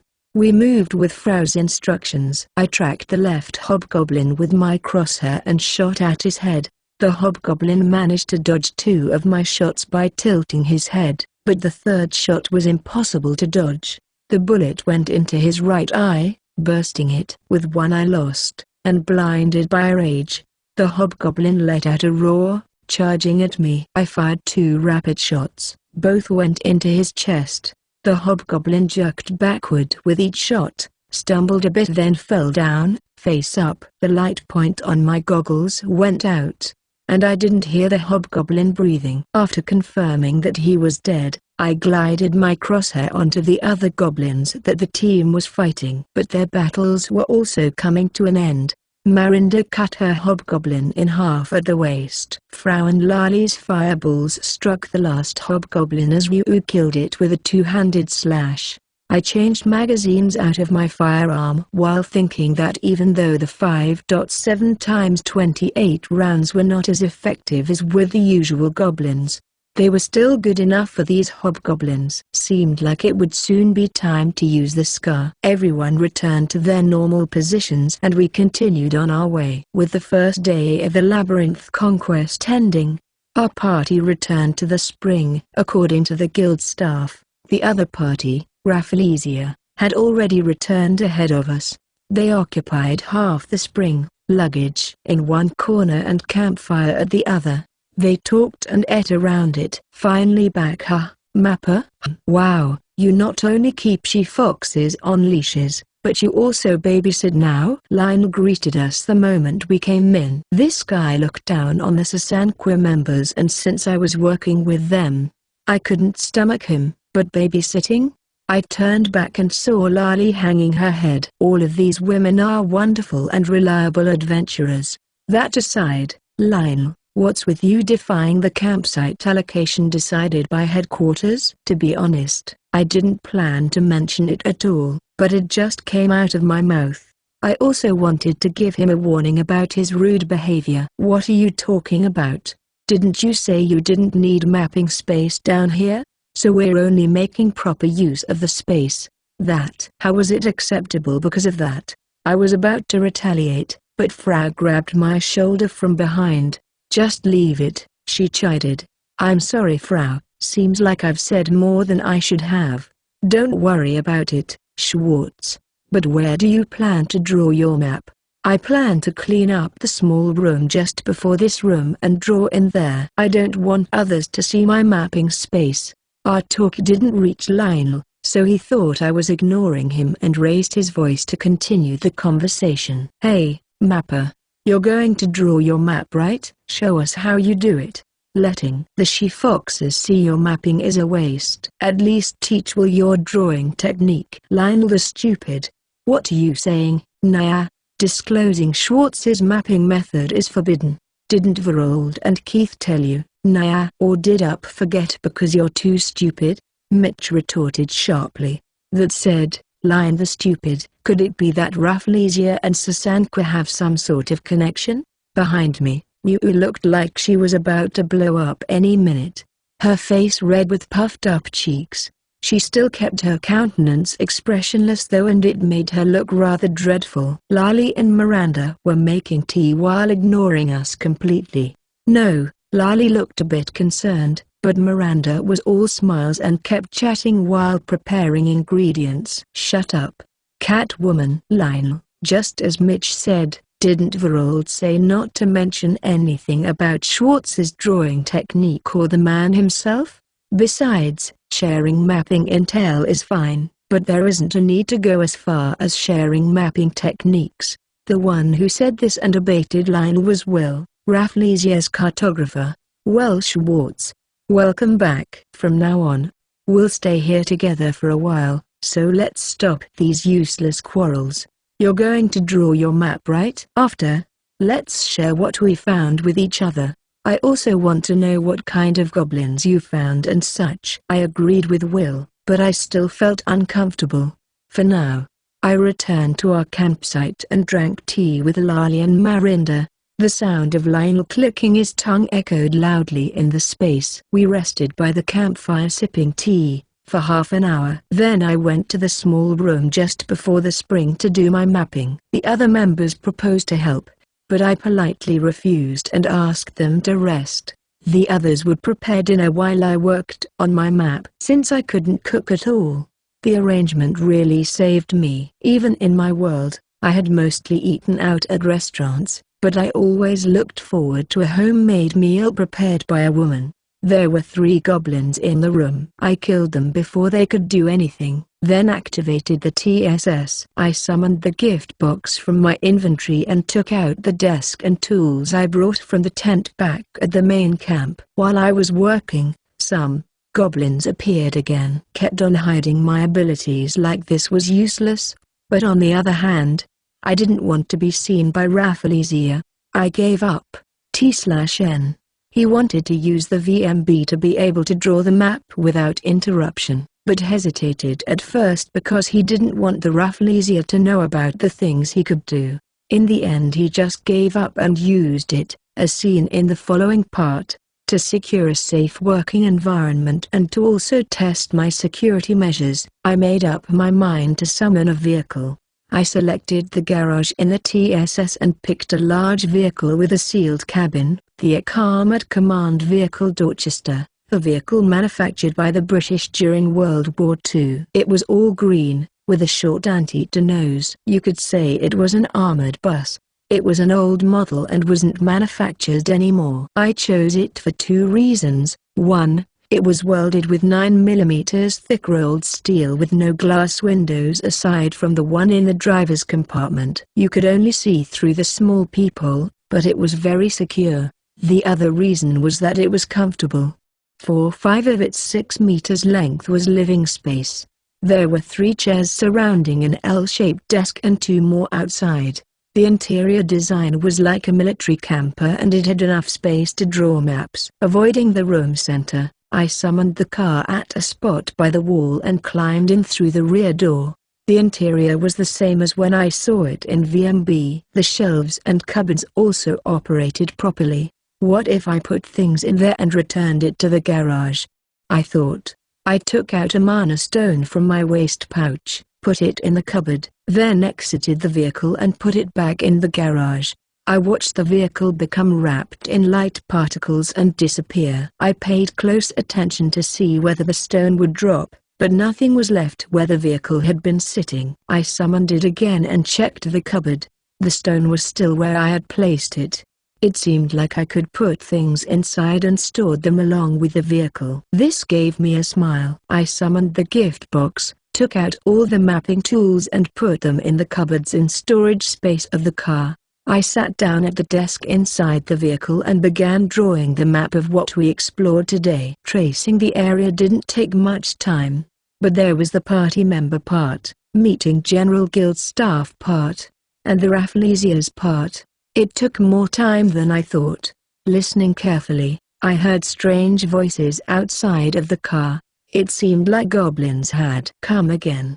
I peeked out through the peephole and saw 3 goblins having some sort of conversation, while seemingly ignoring the car. It looked like these goblins didn't understand that the car was something peculiar. If they notice any presences like human or beast men, they'd become hostile. This was a discovery. T/N. This question mark was in the original text BTW, probably to emphasize that it was only his guess since he didn't know Goblin's speech. I picked the P90 from the shelf I had placed it down on earlier, released the safety, and opened the side door. The moment the three goblins turned their head at the sound, I opened fire. I picked up the dropped stones and saw two light points moving this way on the map inside my goggles. They were coming from the spring, and by the sounds of their steps, one heavier and one lighter, it was Marinda and Lali. Schwartz. Dinner's ready. Seemed like they came to call me for dinner. Ah, the Dorchester was still out. Schwartz has the map. They entered the room, stiffening when they saw the car parked by the wall. Lali's mouth hung open. Are you?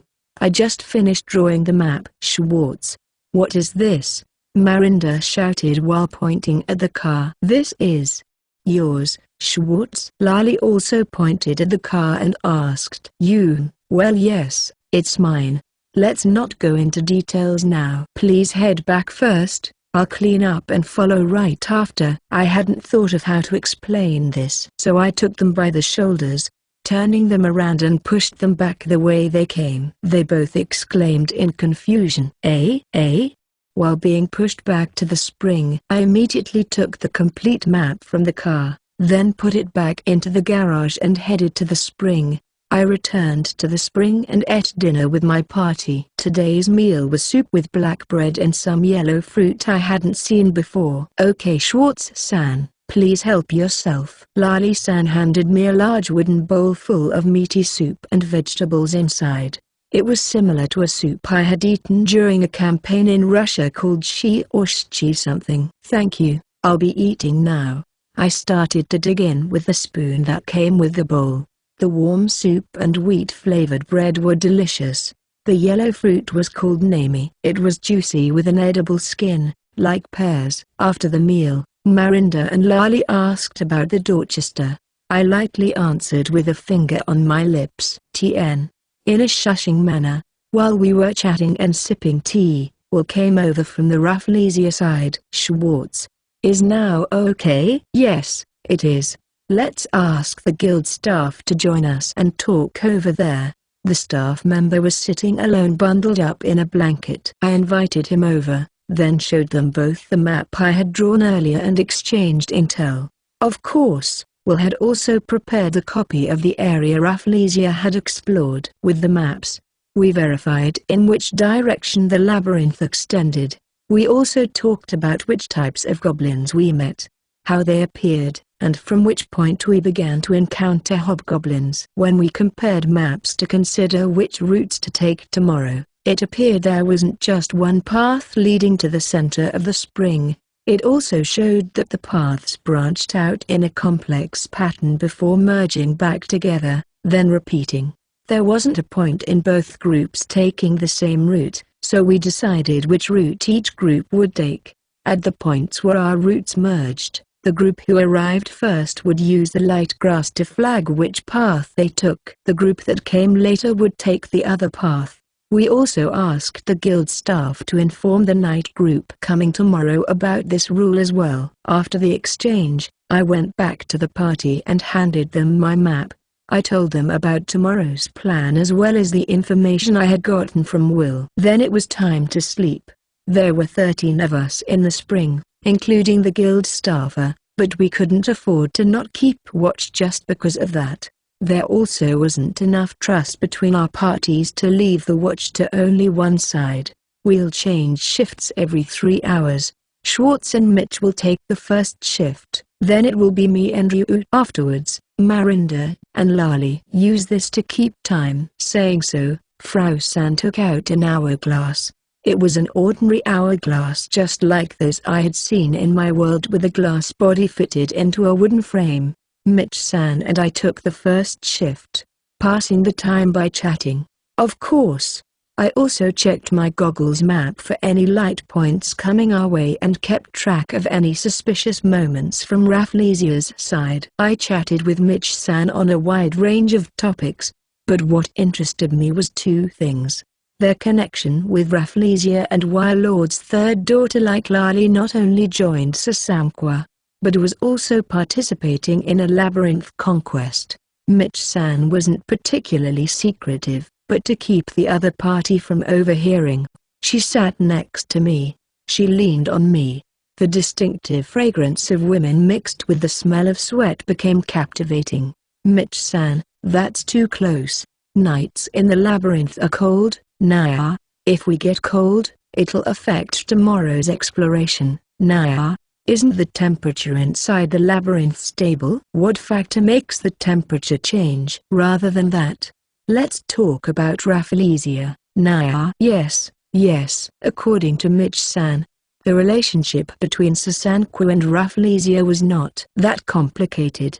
Rafflesia had been a high-profile clan for a long time and in its long history, established that male adventurers would be above female adventurers. This was also due to the fact that the Kurtmelga royals who joined the clan from time to time were all males. On the contrary, Sasamqua was founded by a group of female adventurers who disliked being looked down on and being used by male adventurers.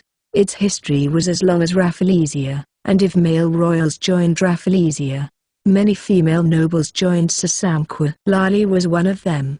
Why would noble girls like Lali become adventurers and join Sasamqua to participate in its activities? The answer to this was also simple. To train to become a bride. There were two types of nobles in this country. Normal ones and sorcery ones with powerful magical lineage. To protect their magical lineage, these houses needed fertile women with high magical power. Once a girl reached adulthood, she would go out to receive training to strengthen her power and gain experience using magic. She would mature while accumulating experience and then get married into another sorcerer noble house, maybe even royalty. One of the noble sorcery houses that cultivated their magical lineage like this was the Kurtmelga royal family. Lali Sansbarga family was also such a house. When she became an adult, she was sent to Sasamqua to receive training. She then joined this labyrinth conquest to earn proof of her maturity. In short, women from sorcery noble houses needed to prove that they were accomplished powerful magicians to get married. This tradition of those houses sending their barely grown daughters out for bride training must be kept. I don't know, Naya, but without powerful magicians, this country would be swamped by labyrinths, Naya. It is impossible with just adventurers, Naya. We need someone to take the lead at the front line and that's the duty of noble magicians. Perhaps I shouldn't view things negatively just because of some temporary emotions. I still didn't understand completely. This country, this continent, or this world, all of it. I wanted to know more. I felt another purpose in life, another aim, born inside my heart. We rotated our watch then welcomed the morning without incident. We aimed to reach the gatekeeper's room today, so our exploration started early in the morning. We had a proper breakfast so we wouldn't get hungry halfway through, then prepared for the exploration. Rafflesia also seemed to have planned for an early departure. They would have some rest days at the camp so they were tidying up their side. Lionel was also working briskly. He was nasty to female adventurers, but he did do his job properly. Time to go. With Frau San's words, we resumed our exploration. We went straight up to area we had explored yesterday. With Rafflesia's map, I had confirmed we had not passed the gatekeeper's room yet. For a single-layer labyrinth with no lower levels like this one, it was unthinkable for the gatekeeper to be somewhere in the middle. He'd most likely be at the innermost area or centered somewhere around here. Anyhow, we must move forward. We avoided goblins when we could, but killed those we couldn't. We reached the small room filled with hobgoblins in half the time it took yesterday. There they are, 5 hobgoblins. Frau San, can I do a preemptive strike? You'll go ahead by yourself? Yes. I'll start outside the room. Okay then. After Schwartz strikes, Mew and Mitch will follow. Marinda will be in the middle. Lali and I will take the rear. The room's entrance would be right ahead of us after we turned the corner. Based on their footsteps, the 5 hobgoblins were inside. I stopped just before the turn, and asked Mitch-san and Ryu-san not to get too close. The weapon I've been using is not very loud, but the one I'll use from now on is. So please keep some distance from me. I'll crouch down when attacking, so advance after I stand up. Understood, Naya? So from now on, I wouldn't be using the P90 anymore. I'd use the firearm I had prepared for the spring's depth. The Scar H. I jumped out of the corner, crouched down, aimed down the sights, and smoothly readied the rifle. I glided the crosshair to the hobgoblins' heads in the center of the room. The distance was less than 20 meters. They immediately noticed me and glared while growling. At that moment, I fired at one of their heads. The sound of the gunshot reverberated through the labyrinth and the head burst open. Naya, it wasn't only the gunshot that reverberated in the labyrinth. To someone from a race with excellent hearing like Mitch-san, the UN muffled gunshot was too loud. My earpads automatically adjusted anything too loud down to an acceptable volume, protecting my ears from the ear-splitting sound. Mitch-san's ears were pressed flat to her head and her hair stood on end. The scene was unexpectedly captivating. This time, it was goblin roars that filled the labyrinth. I immediately turned back around and saw 2 hobgoblins charging this way, large swords at their hips. There wasn't any time to aim for their heads. Gliding the crosshair left to right, I shot at their torsos instead, with 2 consecutive shots each. But I went too quick. The left hobgoblin caught both bullets in the chest and fell dead, face up. The right hobgoblin, however, was only hit once in the left shoulder. The other shot missed. His momentum fell slightly, but he was still charging towards me. Goo-oh-oo-oo-oo. The hobgoblin roared and pulled his sword in one smooth stroke. My left hand was in his swinging range. Sweet. TN. Or not so easy. I activated the CBS, Circle Barrier Shield, on my left hand and met the sword. My shield stopped it, but I could feel the violent force of the impact through it. While my arm was still shaking from the impact, I twisted around and thrust the scar's muscle into the hobgoblin's mouth and pulled the trigger the moment it touched its upper jaw. The 7.62 by 51 bullet exploded the monster's head, leaving only the lower jaw intact. "Are you alright?" Ryu-san rushed over.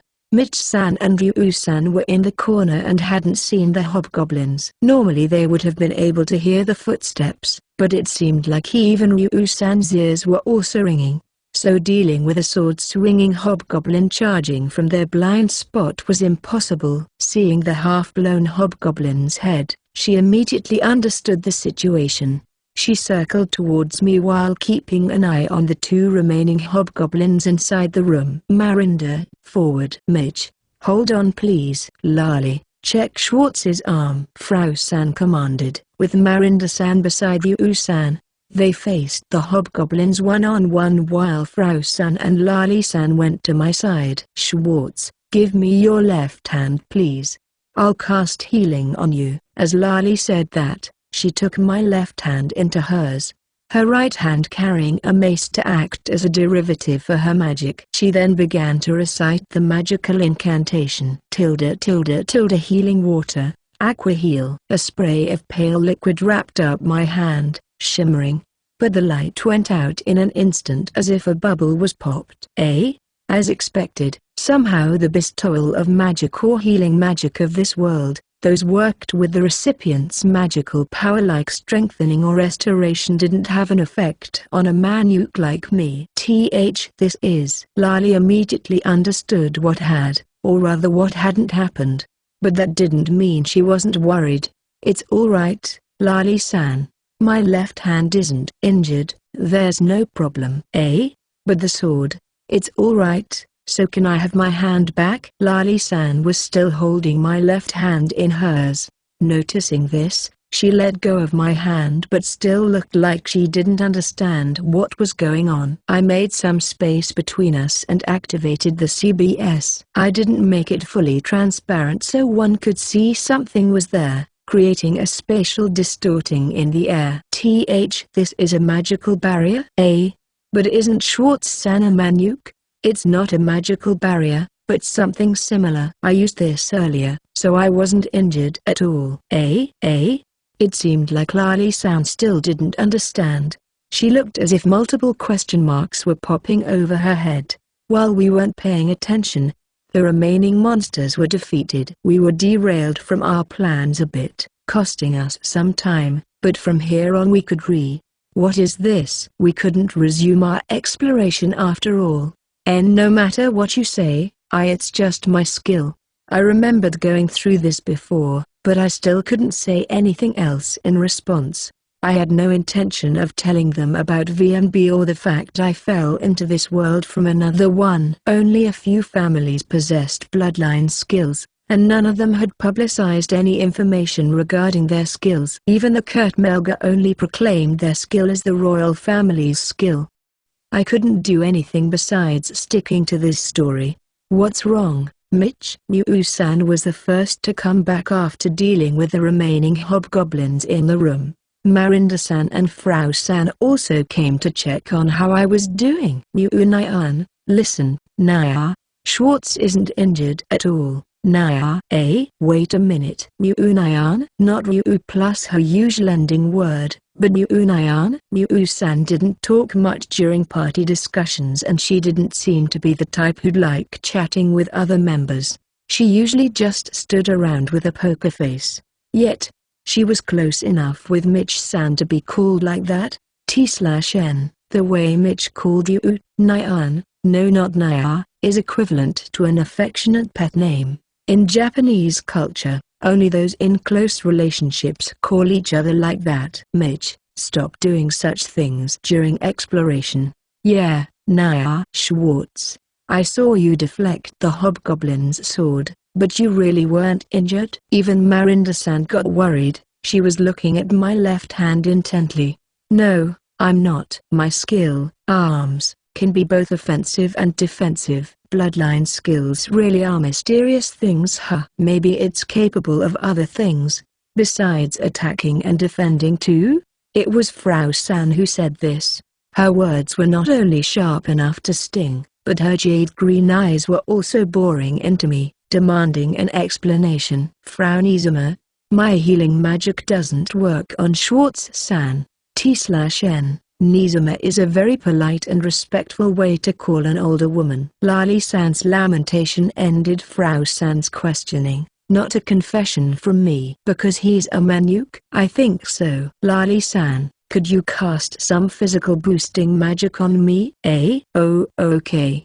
At my request, Lali-san began chanting strength boost. When her magic was cast, a thin film of light began to envelop my body, but halfway through it suddenly scattered as if being burst open. Seeing her magic fail to work on me again, Lali-san sagged down to her knees. As expected, bestowal magic and healing magic don't work on Schwartz. No, they don't. Both bestowal and healing magic work by interfering with the recipient's magic, right? For a Manuk, someone without magic like me, there's nothing to interfere with. So they can't work. I haven't tried, but I think debuff magic also won't work since they work on the same principle, though in a negative way. I considered Frau-san's reasoning while consoling Lali-san, who was still moping about her magic failing on me. What the hell was a Manuk anyways? In a world where every little thing required magic, how did people with no magic come into existence? Well, thinking about it wasn't going to help anyway. We must move forward first. We regrouped and continued deeper into the labyrinth's depths, but I avoided any risky preemptive strikes this time. I wouldn't be able to heal if I got injured. If healing magic didn't work on me, healing items also wouldn't. Since my body did have natural healing power, I could still heal myself if I got injured after some rest though. We passed the small room and went further into the labyrinth. Looking back on the battle just now, even though I had been distracted by Mitch-san's scream and missed my shot, the Scar's offensive power was still satisfactory. However, the gunshot was too loud for a beast woman like Mitch-san.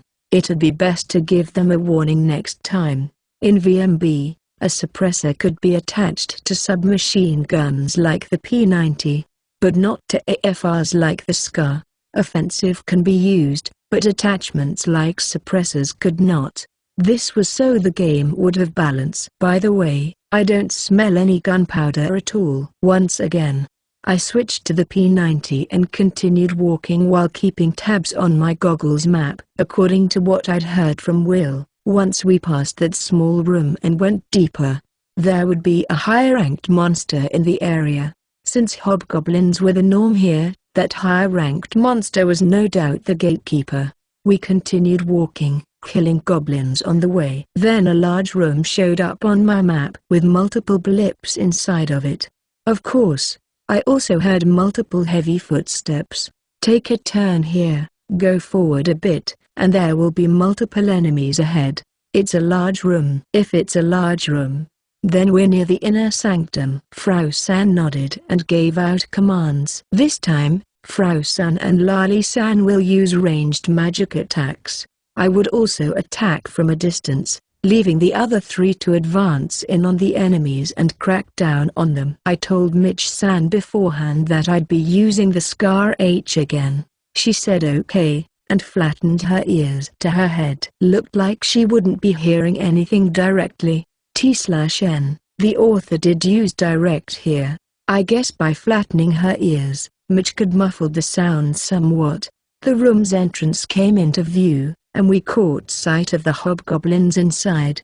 There was a total of 7 of them. 3 were in the center, and 4 were just loitering around. Frau-san and Lali-san were right behind me, but they didn't look like they planned to attack at the moment. There are mages. Even if they don't come out of the room, they'll set up a barrier once they notice our chanting. You mean those 3? The 3 hobgoblins in the room's center were wearing something I'd never seen on any of the other hobgoblins. Normal hobgoblins left their upper bodies bare, but these 3 wore something like knee-length tunics with necklaces. That's right. Lali and I probably can nullify the barrier, but with those 3 in the fray, I don't know how much damage we can cause. Schwartz, focus your attacks on those 3. Understood. Marinda, please take care of the other 4. Leave them to me. I'll charm you all properly with my performance.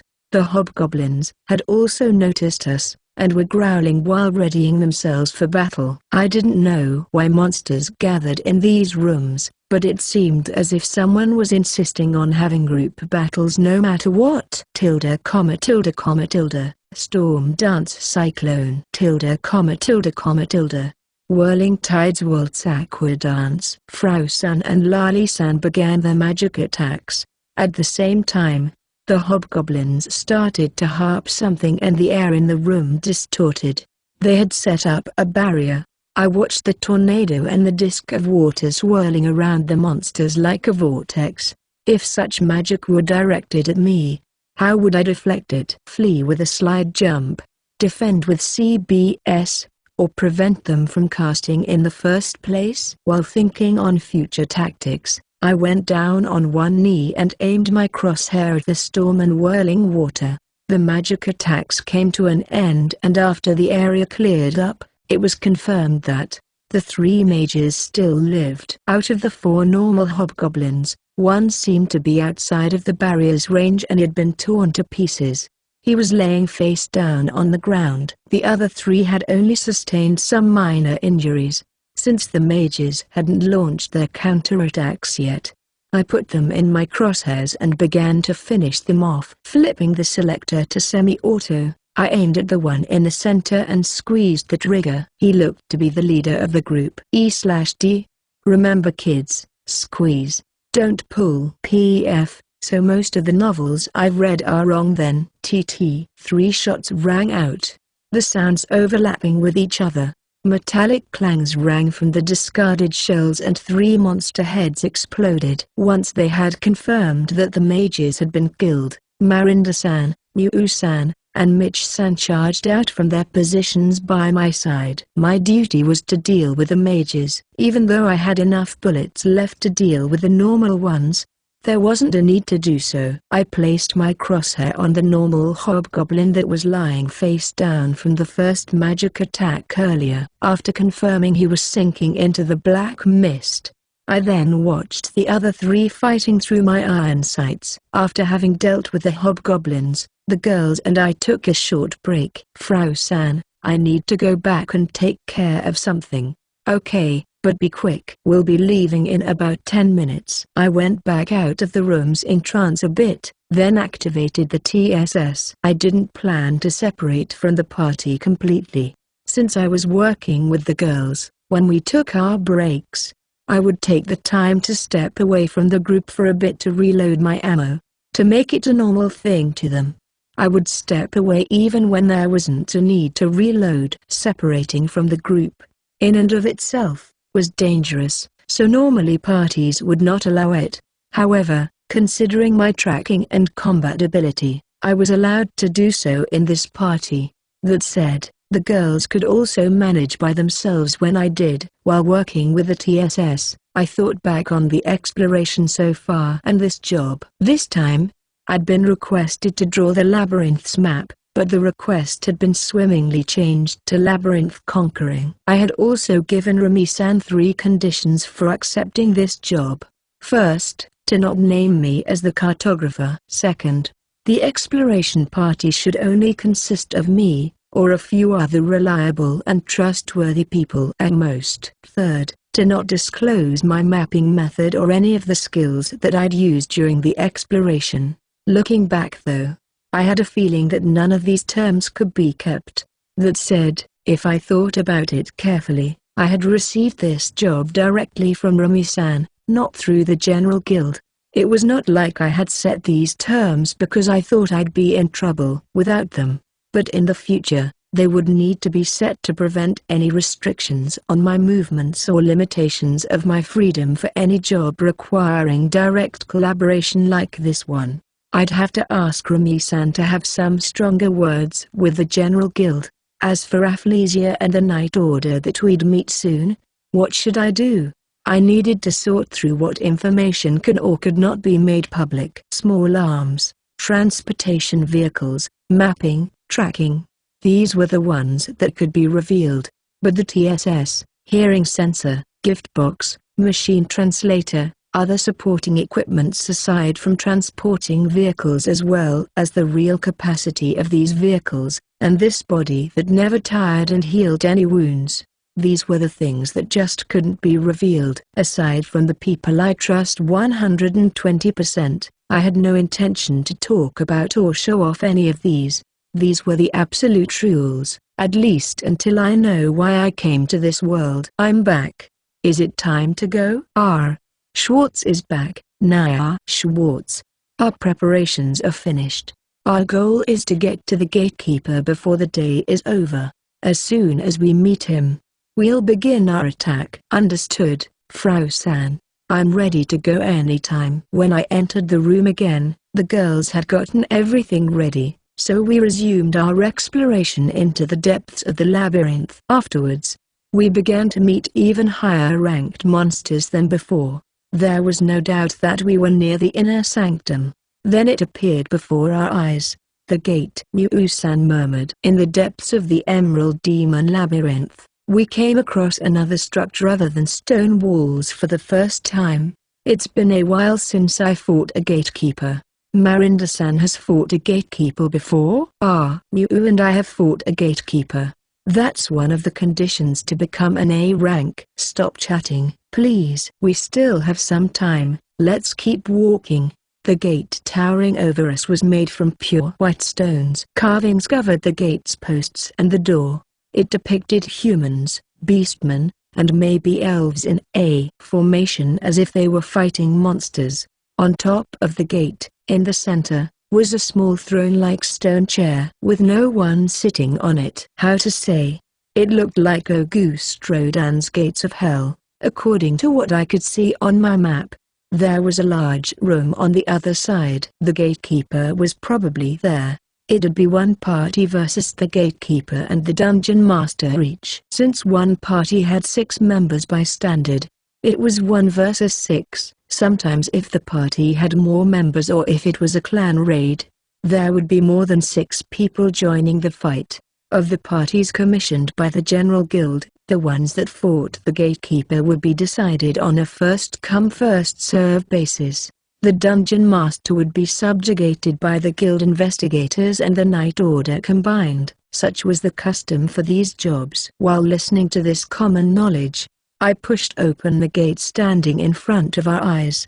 The room was spacious, with no pillars at all, just a vast space. In the center of the room was a monster with emerald green skin.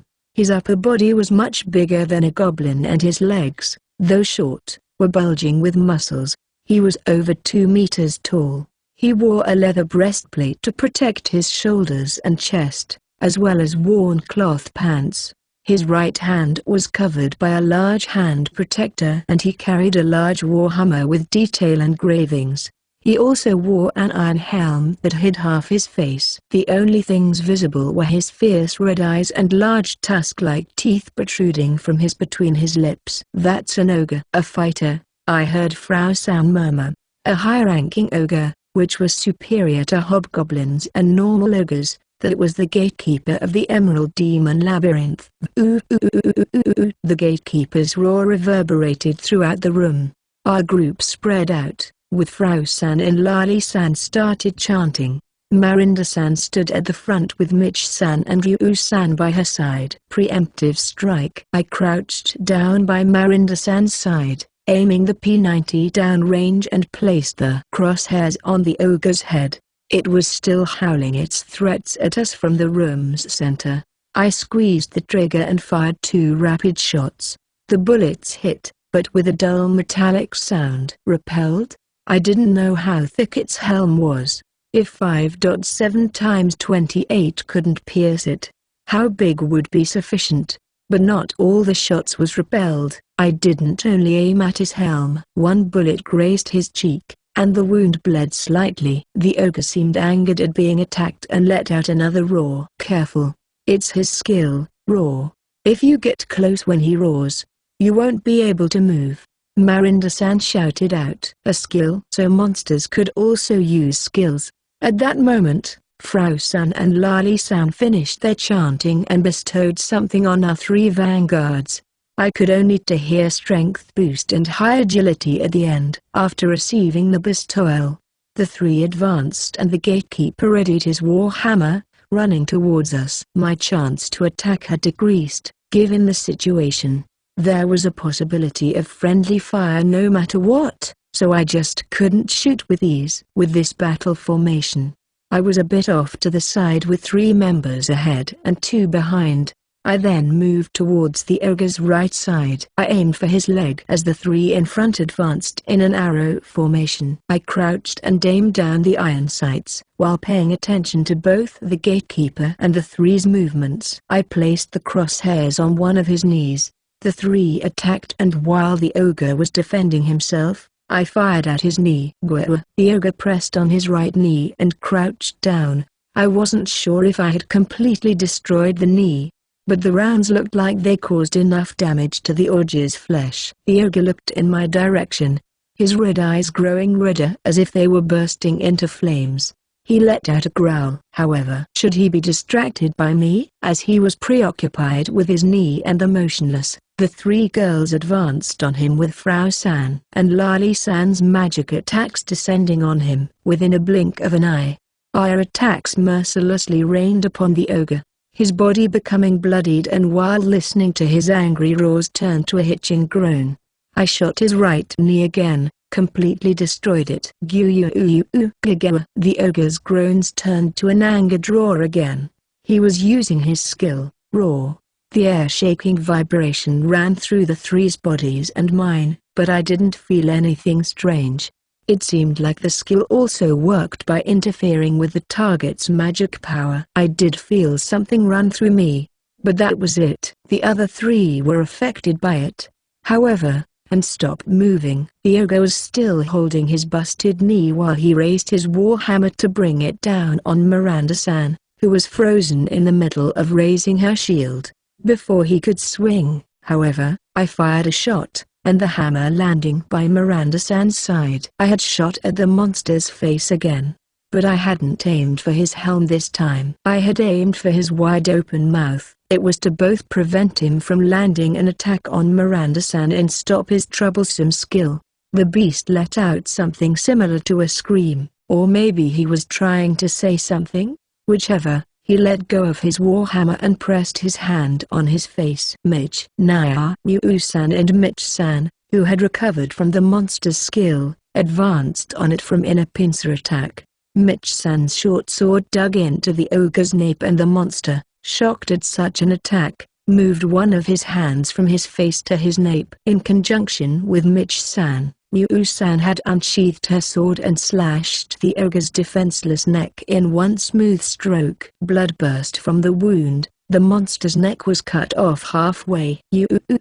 Miranda-san, who stood right before the gatekeeper, had recovered from the skill's effect and brought her double-edged sword down on the ogre. Her swing split the monster's neck apart exactly where Yu-san had cut him. The force from the swing sent the ogre's head flying upwards toward the ceiling. As expected of the A and B ranked adventurers of Sasamqua, the gatekeeper battle ended without any major hiccups. Despite there being some close calls, the monster's strength and the armor's defensive power was great intel for future solo fights. The only thing left was for the labyrinth conquest was to defeat the dungeon master, but I didn't plan on pursuing that. We would return to the spring where the Night Order from Baga, the final party of this conquest, would be. I managed to keep the General Guild staff and the Rafflesia members stay silent about my mapping. But if we were to go to the Dungeon Master alongside the Night Order, I would be revealing more information than just that. Rumi-san had no influence over other organizations, so I would have to make them keep the secret on my own. I watched the gatekeeper's body sink into the labyrinth's floor while thinking. His warhammer wasn't wrapped in the mist and remained behind. Seems like weapons are left behind. Naya, Frau-san and Mitch-san were also next to me as we watched the ogre's body disappear. Yu-san and Lali-san were checking on Miranda-san. Though the last attack had missed, she was the party's tanker and had already taken multiple hits before that. There was no way she hadn't gotten injured. The weapons are used as proofs of the conquer. Schwartz, take it if you want. Mitch-san went to collect the warhammer. Glancing at her, I refused Frau-san's offer. Becoming a C-ranked adventurer meant I could receive nomination missions. I'd be qualified to enter labyrinths, earn more money and live a comfortable life. But the promotion exam and the nomination missions were so troublesome I just wanted to avoid them. Besides, I wanted to conquer monsters in the wild, but my knowledge was still lacking. To acquire more knowledge, rather than studying, fighting in labyrinths would definitely be more fun. Thanks to Lali-san's magic healing, Miranda-san's health was restored. We lingered in the room for a while and watched the white stone gate leading to the labyrinth's master. Once more before we headed back to the spring. As we expected, there were people who wearing knight armors everywhere in the spring. What we didn't expect was rather than one party with 6 people, there were 3 parties with 18 people. Oh, Lapitilicus armor. You're back. One of the knights busily working within the crowd called out. He was noticeably larger than the others, and even though his full plate mail looked similar to other knights, it was more detailed in its design. He was old, with his white hair swept back and his white beard neatly trimmed. Vice Leader Cayman, did you come for the Labyrinth Conquest? The Night Order's official name was the West Barga Night Order of Kurtmelga Kingdom. The leader of this dispatched group was Viscount Butler Cayman, Vice leader of the Barga Knights. I introduced myself as a D-ranked adventurer who accompanied the Sasankwa group as a cartographer. Leaving the detailed explanation to Frau San, I went back down to where the guild staff was. I received the map Will had made today and exited the spring to draw my map. On the way back, I had reminded the girls once more not to disclose anything related to my skills or my mapping ability. I also let them know I wouldn't be accompanying them to fight against the Dungeon Master tomorrow. They easily accepted the non-disclosure request, but were quite reluctant to acknowledge the fact that I wouldn't be going with them to fight the Dungeon Master. For caution's sake, I didn't use the small room yesterday, but instead went further out to a hidden corridor. There, I summoned the Dorchester and drew up the map inside. It took about 1 hour to map today's area. From the driver's seat, I checked for monsters in front. I didn't hear anything, but it didn't hurt to be cautious. I put the Dorchester back into the garage and walked back to the spring. When I got back, there were only 12 knights in the spring. They couldn't plan to continue with the conquer through the night, could they? Schwartz is back. Naya, I'm back. Mitch-san and Ryu-san noticed me immediately. The others, Frau San, Marinda-san, and Lali-san were at the knight's side. They were sitting at a round wooden table together with Cayman, the vice leader, and sipping tea. They even brought such a table here. There are less knights than before. Did they go into the labyrinth? They went to sweep the area around the spring, Ryu-san answered. She was pouring soup from the pot that was heated on the fire into a wooden bowl for me. Taking the bowl from Ryu-san, our dinner today was vegetables, thinly sliced meat and, was that rice? My hands shook when I held the bowl. It was such a surprise attack. It had been a month since I came to this world. During all the meals I had eaten at the White Flower Pavilion of the Labyrinth in Barga, rice hadn't appeared even once. I had thought about asking for it, but I was afraid that they would tell me it didn't exist or they didn't know about it. So I hadn't asked. I had thought rice didn't exist in this world and I would never be able to eat it again, but it wasn't something I had paid attention to in my day-to-day life. Now it suddenly appeared before my eyes like that. What's wrong, Naya? You don't know rice, Naya? No, Jay, just that it's been a long time since I saw it. Rice is expensive, Naya. It's not something you can have whenever you ask, Naya. The knights brought it here today, Naya. Rice is expensive? Is it something luxurious? It's brought here from the east of Orlando through transporting magic circles. The fee is high, so naturally it's expensive. Is that so? I see. The soup was similar to congee. It was a bit oversalted. After dinner, I got together with the guild staff and Joan-san, the Night Order's scout. I handed them the map to this area as well as the map that lead to the Dungeon Master. We also discussed things such as the appearance rate of monsters and the expected versus actual arrival time. Then Viscount Cayman came to our group. Joan, do you have an idea for our course tomorrow? Yes. According to Schwartzstono's map and his information, I believe we'll arrive in 3 to 4 hours. T/N, a honorific used by inferiors for their superiors. Can I see the map? Yes, here it is. The Viscount looked at my map. In the next instant, his eyes moved to me. Schwartz-kun, you said that you're a D rank? I wonder when you plan to move up to C rank. With all due respect, I have no other talent aside from cartography. I'm just scraping by shutting myself in labyrinths. I am saving guild points to take the advancement exam, but that's still a ways off. Is that so? In that case, why don't you join our Night Order? You can have a better life than being an explorer. I can't use swords or magic. I believe I am not qualified to carry out a knight's duty. Is that so? If you change your mind, come to our headquarters in Barga. I will, thank you. The Viscount left Joan-san with some instructions before heading back to the knight's camp. The exchange earlier. To be honest, I wasn't sure if it went well or not. It seemed like with just one glance at the map, he deemed my mapping ability useful and wanted to secure it. But was it just a light-hearted invitation or did he just reveal his hand? If I joined the order, I would work as a cartographer for real. This was probably another path, but for now, I still hadn't changed my life's goal here. Wolf Fang's labyrinth would be the first. I will conquer it myself. The next morning, 12 knights from West Barga Knight Order and the Sasanqua members, led by Viscount Cayman, headed into the labyrinth's depth to conquer the Dungeon Master.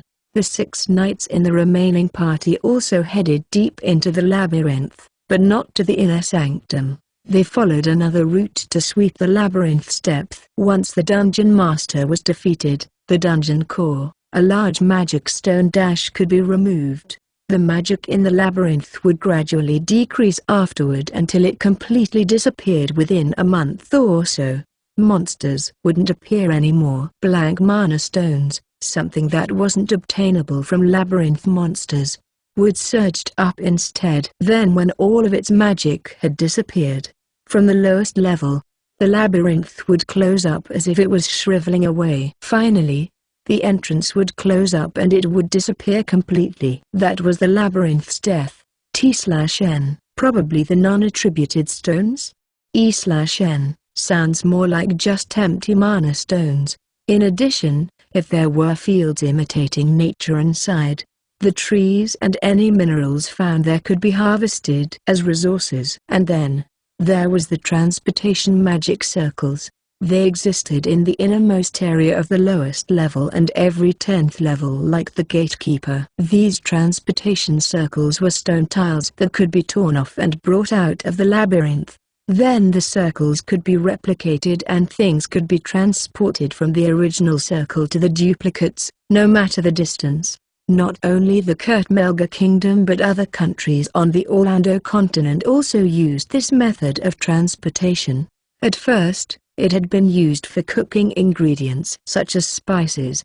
Now it was also used for raw materials, human resources and intelligence. These magic circles were controlled by the government as they were related to national defense, but they were opened for merchants to use for a high fee.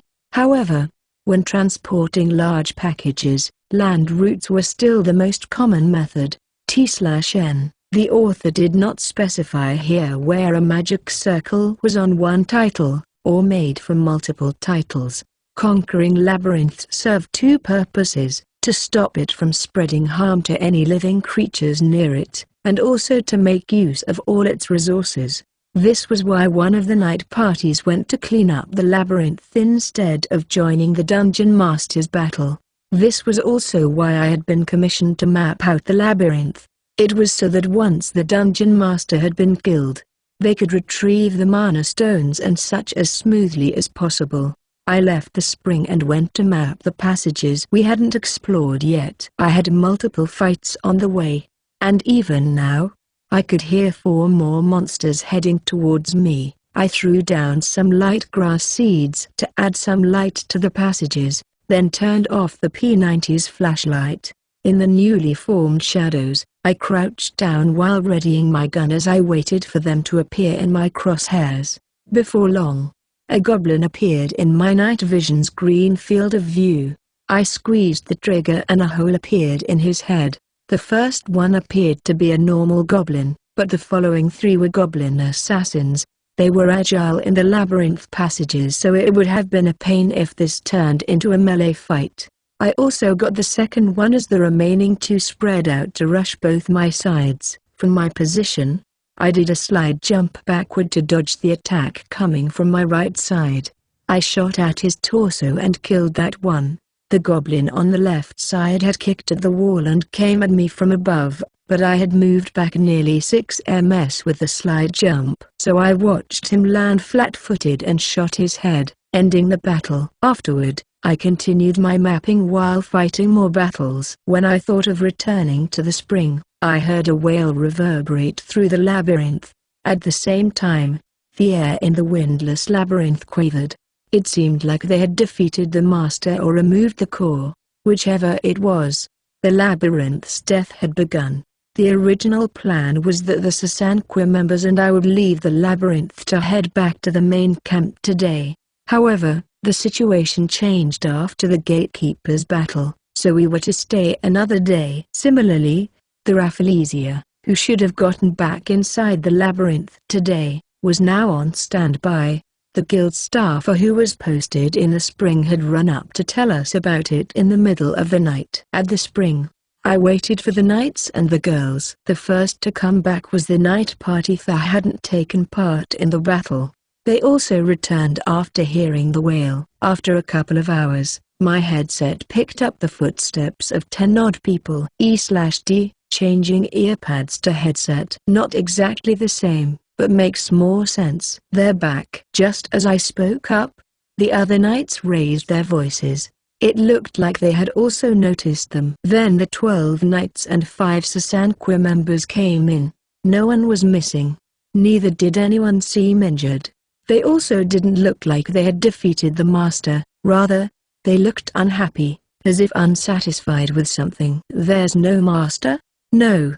There's nothing beyond the gatekeeper room. There's no one sitting on the throne, only the core stone there. Nah. First time like this.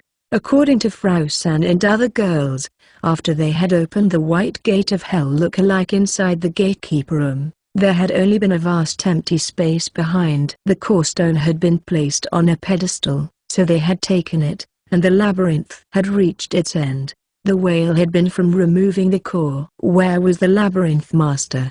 Mitch-san had mentioned a throne with no one sitting on it. An empty throne just like the one on that gate. Maybe this labyrinth had no master since the beginning? It was Frau San who answered my question. A labyrinth could exist precisely because there is a dungeon master. It's unthinkable to say that there is no master, but this labyrinth has only one level. Unlike the others. Maybe it's not impossible to have no master here, but we can't conclude anything until tomorrow. After we've searched through the entire labyrinth to confirm it. Of course, we couldn't make a conclusion right here and now. The Emerald Demon Labyrinth itself had already reached its death after the core's removal. We discussed our plan for tomorrow onwards over dinner. The first thing to do was to return to the main camp in the morning. The knights led by Viscount Cayman would remain inside the labyrinth and hunt the remaining monsters while searching for anything that could be the labyrinth master. We went to sleep soon after dinner to ensure we would be in good condition for tomorrow, with the watchkeeping being entrusted to the knights. The Sasanqua members and I returned to the main camp, paying a visit to the HQ tent immediately. We had slept earlier than usual last night and departed before sunrise this morning, so it was still early in the morning when we arrived. Yet, Vrold-san and Keith-san were already waiting inside the tent. "Oh, you're back. We heard the wail last night and thought the labyrinth was conquered. So we've been on standby since earlier this morning. Seems like it was worth doing." Vrold-san greeted us with a grin. So the labyrinth wail had reverberated even to the outside world. Since Frau San was the leader of our group, she started reporting on our behalf. Yes, we had a lot to report, so we came back quickly. First of all, we successfully defeated the gatekeeper and retrieved the dungeon core, Frau San said, and urged Lali-san to come forward. It was Lali-san who had removed the core from its pedestal. This meant her bride training with Sasanqua had been completed. "Congratulations, Lapitilica-sama. May I take a look at the core?" T/N. Vrold was speaking very politely to her. It sounded like Vrold-san had also noticed this fact. His attitude towards her had changed. He was not treating her like a C-ranked adventurer, but like the daughter of the Lord of Baga and beyond, Lapitilica Baga. "Yes. Of course. This is the core of the Emerald Demon Labyrinth," Lali-san said as she took out the core from her utility bag on her hips. The stone was as big as a rugby ball and was shining brightly with a multicolored light. Its radiance could be said to be in rainbow colors with a little bit of a stretch. The stone had a marquee cut, like a gem. The shine of a mana stone depended on its attribute. This stone had the shine of 11 attributes: fire, water, wind, earth, darkness, light, snow, ice, wood, air, and non-attribute. It was an extra-large magical tool, and was used in water purification facilities for cities and such. It was also highly valuable as a work of art. These cores, after being brought out of labyrinths by adventurers, could be auctioned off at large metropolis like the Imperial City to be traded by merchants and nobles alike. T/N, translated as blank mana stone and was confused with non-attributed stones in Chapter 42. Its radiance is surely splendid. There's no doubt it's a core. Both Vrold-san and Keith-san had their eyes glued on the stone. Vrold, we still have one important thing to discuss. The truth is, there was no dungeon master in Emerald Demon Labyrinth's inner sanctum. The Night Order is searching for him in the labyrinth depths even now. But he probably doesn't exist. There is no labyrinth master? Is such a thing even possible? Also, since you've removed the core, the master should have died. We also had the same question as Keith-san, but the truth still remained. There was no master. What we should consider now was not the labyrinth's master, but the dying labyrinth itself. What should we do with it? In order to fill up the incomplete parts of the map I had been drawing, I would probably have to go back inside again. Of the Sasanqua members, Frau-san and Mitch-san had been intended to guard my bodyguards, so they would accompany me.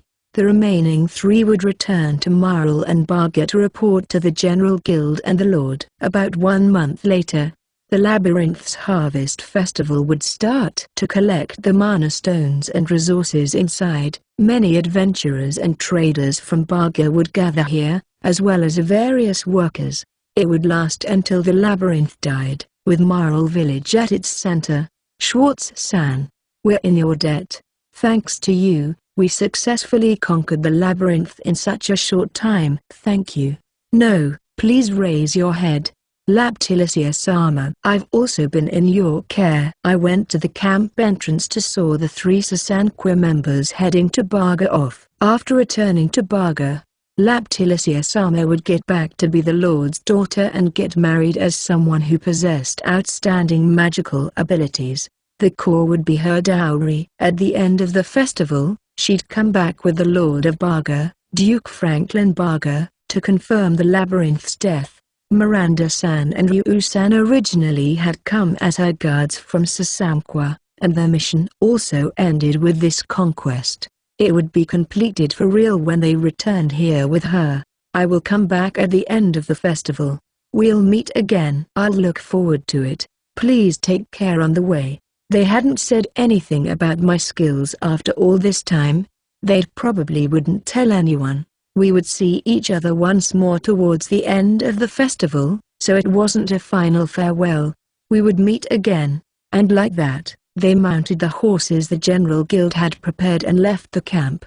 I was about to go back to my mapping tent to write down some notes on the map I'd been drawing, but just as I turned back, I saw Lineland Wolfram Rafflesia standing there. Mapper, I heard you conquered the labyrinth. It was the Night Order and the Sasanqua group who conquered it. As always, he called me Mapper. To this guy, my only worth was drawing maps, but wasn't it you who led them? The master of such a newly formed labyrinth like this probably wouldn't have been very powerful.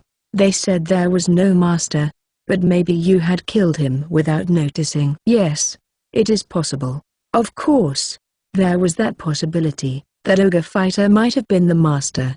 But then again, that wouldn't explain why the throne on that gate was empty. I had asked Vrold-san and Keith-san about this.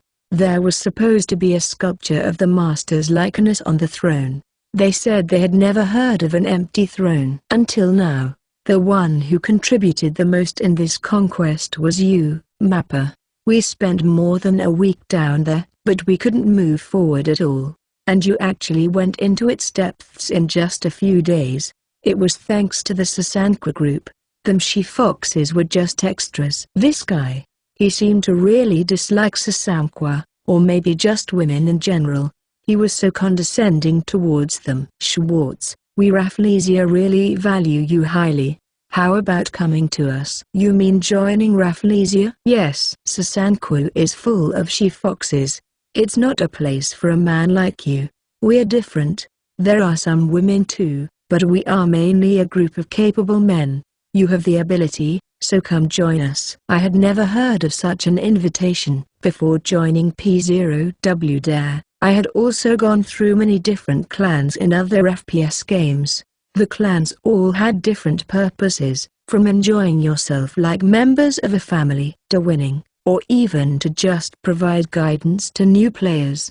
None of them were as belligerent as this one though. They reminded me of the old days. I would have to decline. What? You reject an invitation from Rafflesia, the biggest clan in Kurt Melga? I'm not boasting, but it is very rare for us to issue such a direct invitation. Do you know how much of an honor it is? Do I have to spell it out for you? I can't stand your attitude, the way you treat the Sasanqua members. No, the way you treat women in general is disgustingly arrogant. Such a long-standing clan, boasting about your track records and your members' abilities, looking down on others, always thinking you're the righteous ones. You're just a bunch of rascals doing whatever you like. No matter what world it is, I won't join. You mapper, you bastard. Schwartz, I understand your feelings. Well then, I will also be blunt. We want your ability, as a tool. With your mapping ability, Rafflesia would be able to conquer all the labyrinths in Kurt Melga. No, on the whole Lando continent and beyond. You'll understand who to work for sooner or later. After saying this, Lyle and Will went back into the camp. Glaring at their backs, I thought back on what they had said. They only saw me as a tool to be used for their selfish desires. I had no intentions to join such a clan. I also went back into camp and did what I had to. First thing was to finish the map of Emerald Demon Labyrinth. I finished adding the new areas we explored in the labyrinth onto the map the day I returned to camp. With the Harvest Festival coming closer, we quickened our pace of mapping the rest of the labyrinth. To be more specific, Frau-san, Mitch-san, my two bodyguards, and I headed into the labyrinth, then split into two groups. The two girls headed in the direction of the spring, sweeping monsters on the way. I headed for the unmapped areas, moving in high speed. There were light grasses blooming here and there, but I still turned on the NV to ensure adequate visibility in the dark passages. I made use of the high-speed movement technique frequently used not only in VMB but in other SF shooters, also consecutive strafe jumps, to literally fly around the labyrinth. Strafe jumps, to put it simply, were jumping in the direction you wanted to go while slightly leaning to either left or right. If you wanted to turn right while jumping, then you slightly rotate to the right mid-air. Since you could change the direction where you were going just by changing your angle, you could cover a longer distance and move forward faster. With consecutive strafing, you could change your direction from left to right alternately without stopping, so you could move even further and faster while performing consecutive strafes. I also kept an eye on my map and listened to the noises around me. Where I currently was, the only enemies were a mixture of normal and high-ranked goblins. Strafe jumps weren't just a movement technique. You could charge right into battle and spray bullets to take down enemies.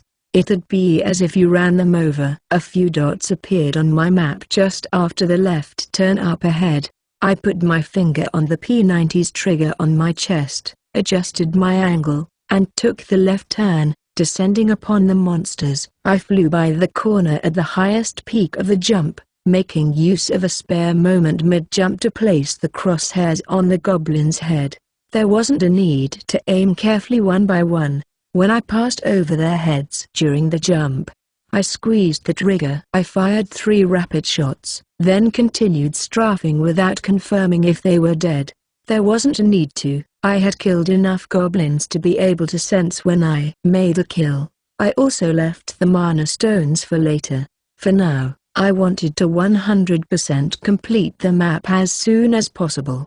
In the end, it took me an entire day to completely finish the map. Still, it was shockingly fast to have it mapped, drawn up, and delivered to the guild only 2 days after the labyrinth was conquered. When I stepped out of the mapping tent, holding the complete map, the sun had already set. However, Campfires were lit here and there throughout the camp, enveloping everything in red light. They all gathered here, adventurers from Baga, as well as traders and workers who had heard of the labyrinth's conquer. The Labyrinth Harvest Festival had already started, beginning with the sleepless white nights. When I entered the HQ tent, Vrold-san was still working even though the day had ended. There was one other person inside, the one who had sent me on this labyrinth conquest, Guild Investigator Ami-san. The map of Emerald Demon Labyrinth has been completed. Schwartz-kun, you've worked hard. I gave the map to Vrold-san. With this, my job this time had come to an end. You did it, Schwartz-kun, just as expected. Looked like I was right to rely on you. Thank you, Remi-san. But it probably was not right for me to accept this job. Remi-san, I'll have my staff reproduce this map. See you later. Schwartz-kun. Vrold-san seemed to dislike the disquieting atmosphere between Remi-san and me, and he exited the tent with haste, leaving only the two of us inside. Schwartz-kun, do you have any questions? I do. I brought up the questions I'd had since I accepted this job. The job changed from mapping to labyrinth conquest was to my own wish, so it wasn't a problem. The questions were about if my identity as the cartographer was really hidden, and Rafflesia. I think Rafflesia won't leak your information since they've invited you to join them. If they give out your information, there'll be more competition. Remi-san sat down at Vrold-san's desk and listened to me. Of course, since Rafflesia wanted my mapping ability, they wouldn't spread information about me to keep invitations from other clans coming. Regarding your identity as this mission's cartographer, I'll take the responsibility of concealing it. Your phrasing is somehow worrying. Don't you understand? Schwartz-kun, would you like to provide labyrinth maps for the General Guild from now on? Really? If I do that, won't it be meaningless to hush things this time? It'll bring me some nice pocket money, but I'm quite worried about the reactions if I accept it myself. In that case, what about not accepting it by yourself? You mean Rafflesia's invitation? Yes. I know why you dislike them. But it's not good to make them your enemies. They're the #1 clan in Kurt Melga in both name and practice. Their current master is second in line to the throne, Prince Kirak Kurt Melga. He's the master with the second highest status in Rafflesia's history after the founder. It could even be said that their power is now stronger than ever. I heard that royalties do join Rafflesia. But a prince? No wonder. If you want to rival the current Rafflesia, you should have some sort of backing yourself. Which means, Remi-san got up from her seat and came close to me. No, not just close, but too close. She was a bit taller than me, and she was standing with her nose almost touching my eyes. Would you join the guild? It sounded like the loving chirping of a small bird. Remi-san's chirping resounded in my ears and my heart alike. I didn't say this just for fun. To be honest, I think your maps are dangerous. Dangerous? My voice also lowered down to a whisper spontaneously. The distance between Remi-san and I became even shorter. She was beautiful, with her short red hair and tanned skin. The eyes that bore into me were pale red, her lips were plump and pink. You haven't drawn any maps for anything other than labyrinths, but you can map the natural world with the same precision, right? That. Surely I could. I just needed to trace it like I had done with the labyrinth maps. Then, a map was, in short, a bundle of information. I didn't know much about the level of this world's military affairs, but there were no specifically named armies, only night orders. I didn't know what kind of organizations the orders were, but according to the labyrinth maps I've seen in the guild's archive, I had the impression they did not possess large-scale surveying technology. If I used trace to draw the maps, this whole world would become an overspecified tactical map. This silence means yes, doesn't it? I couldn't answer Remi-san's question. I couldn't decide what the right answer would be. This must also be why Rafflesia wanted me. Not just as a tool for labyrinth conquests, but beyond that. Yes, I can. I didn't want to utter those words,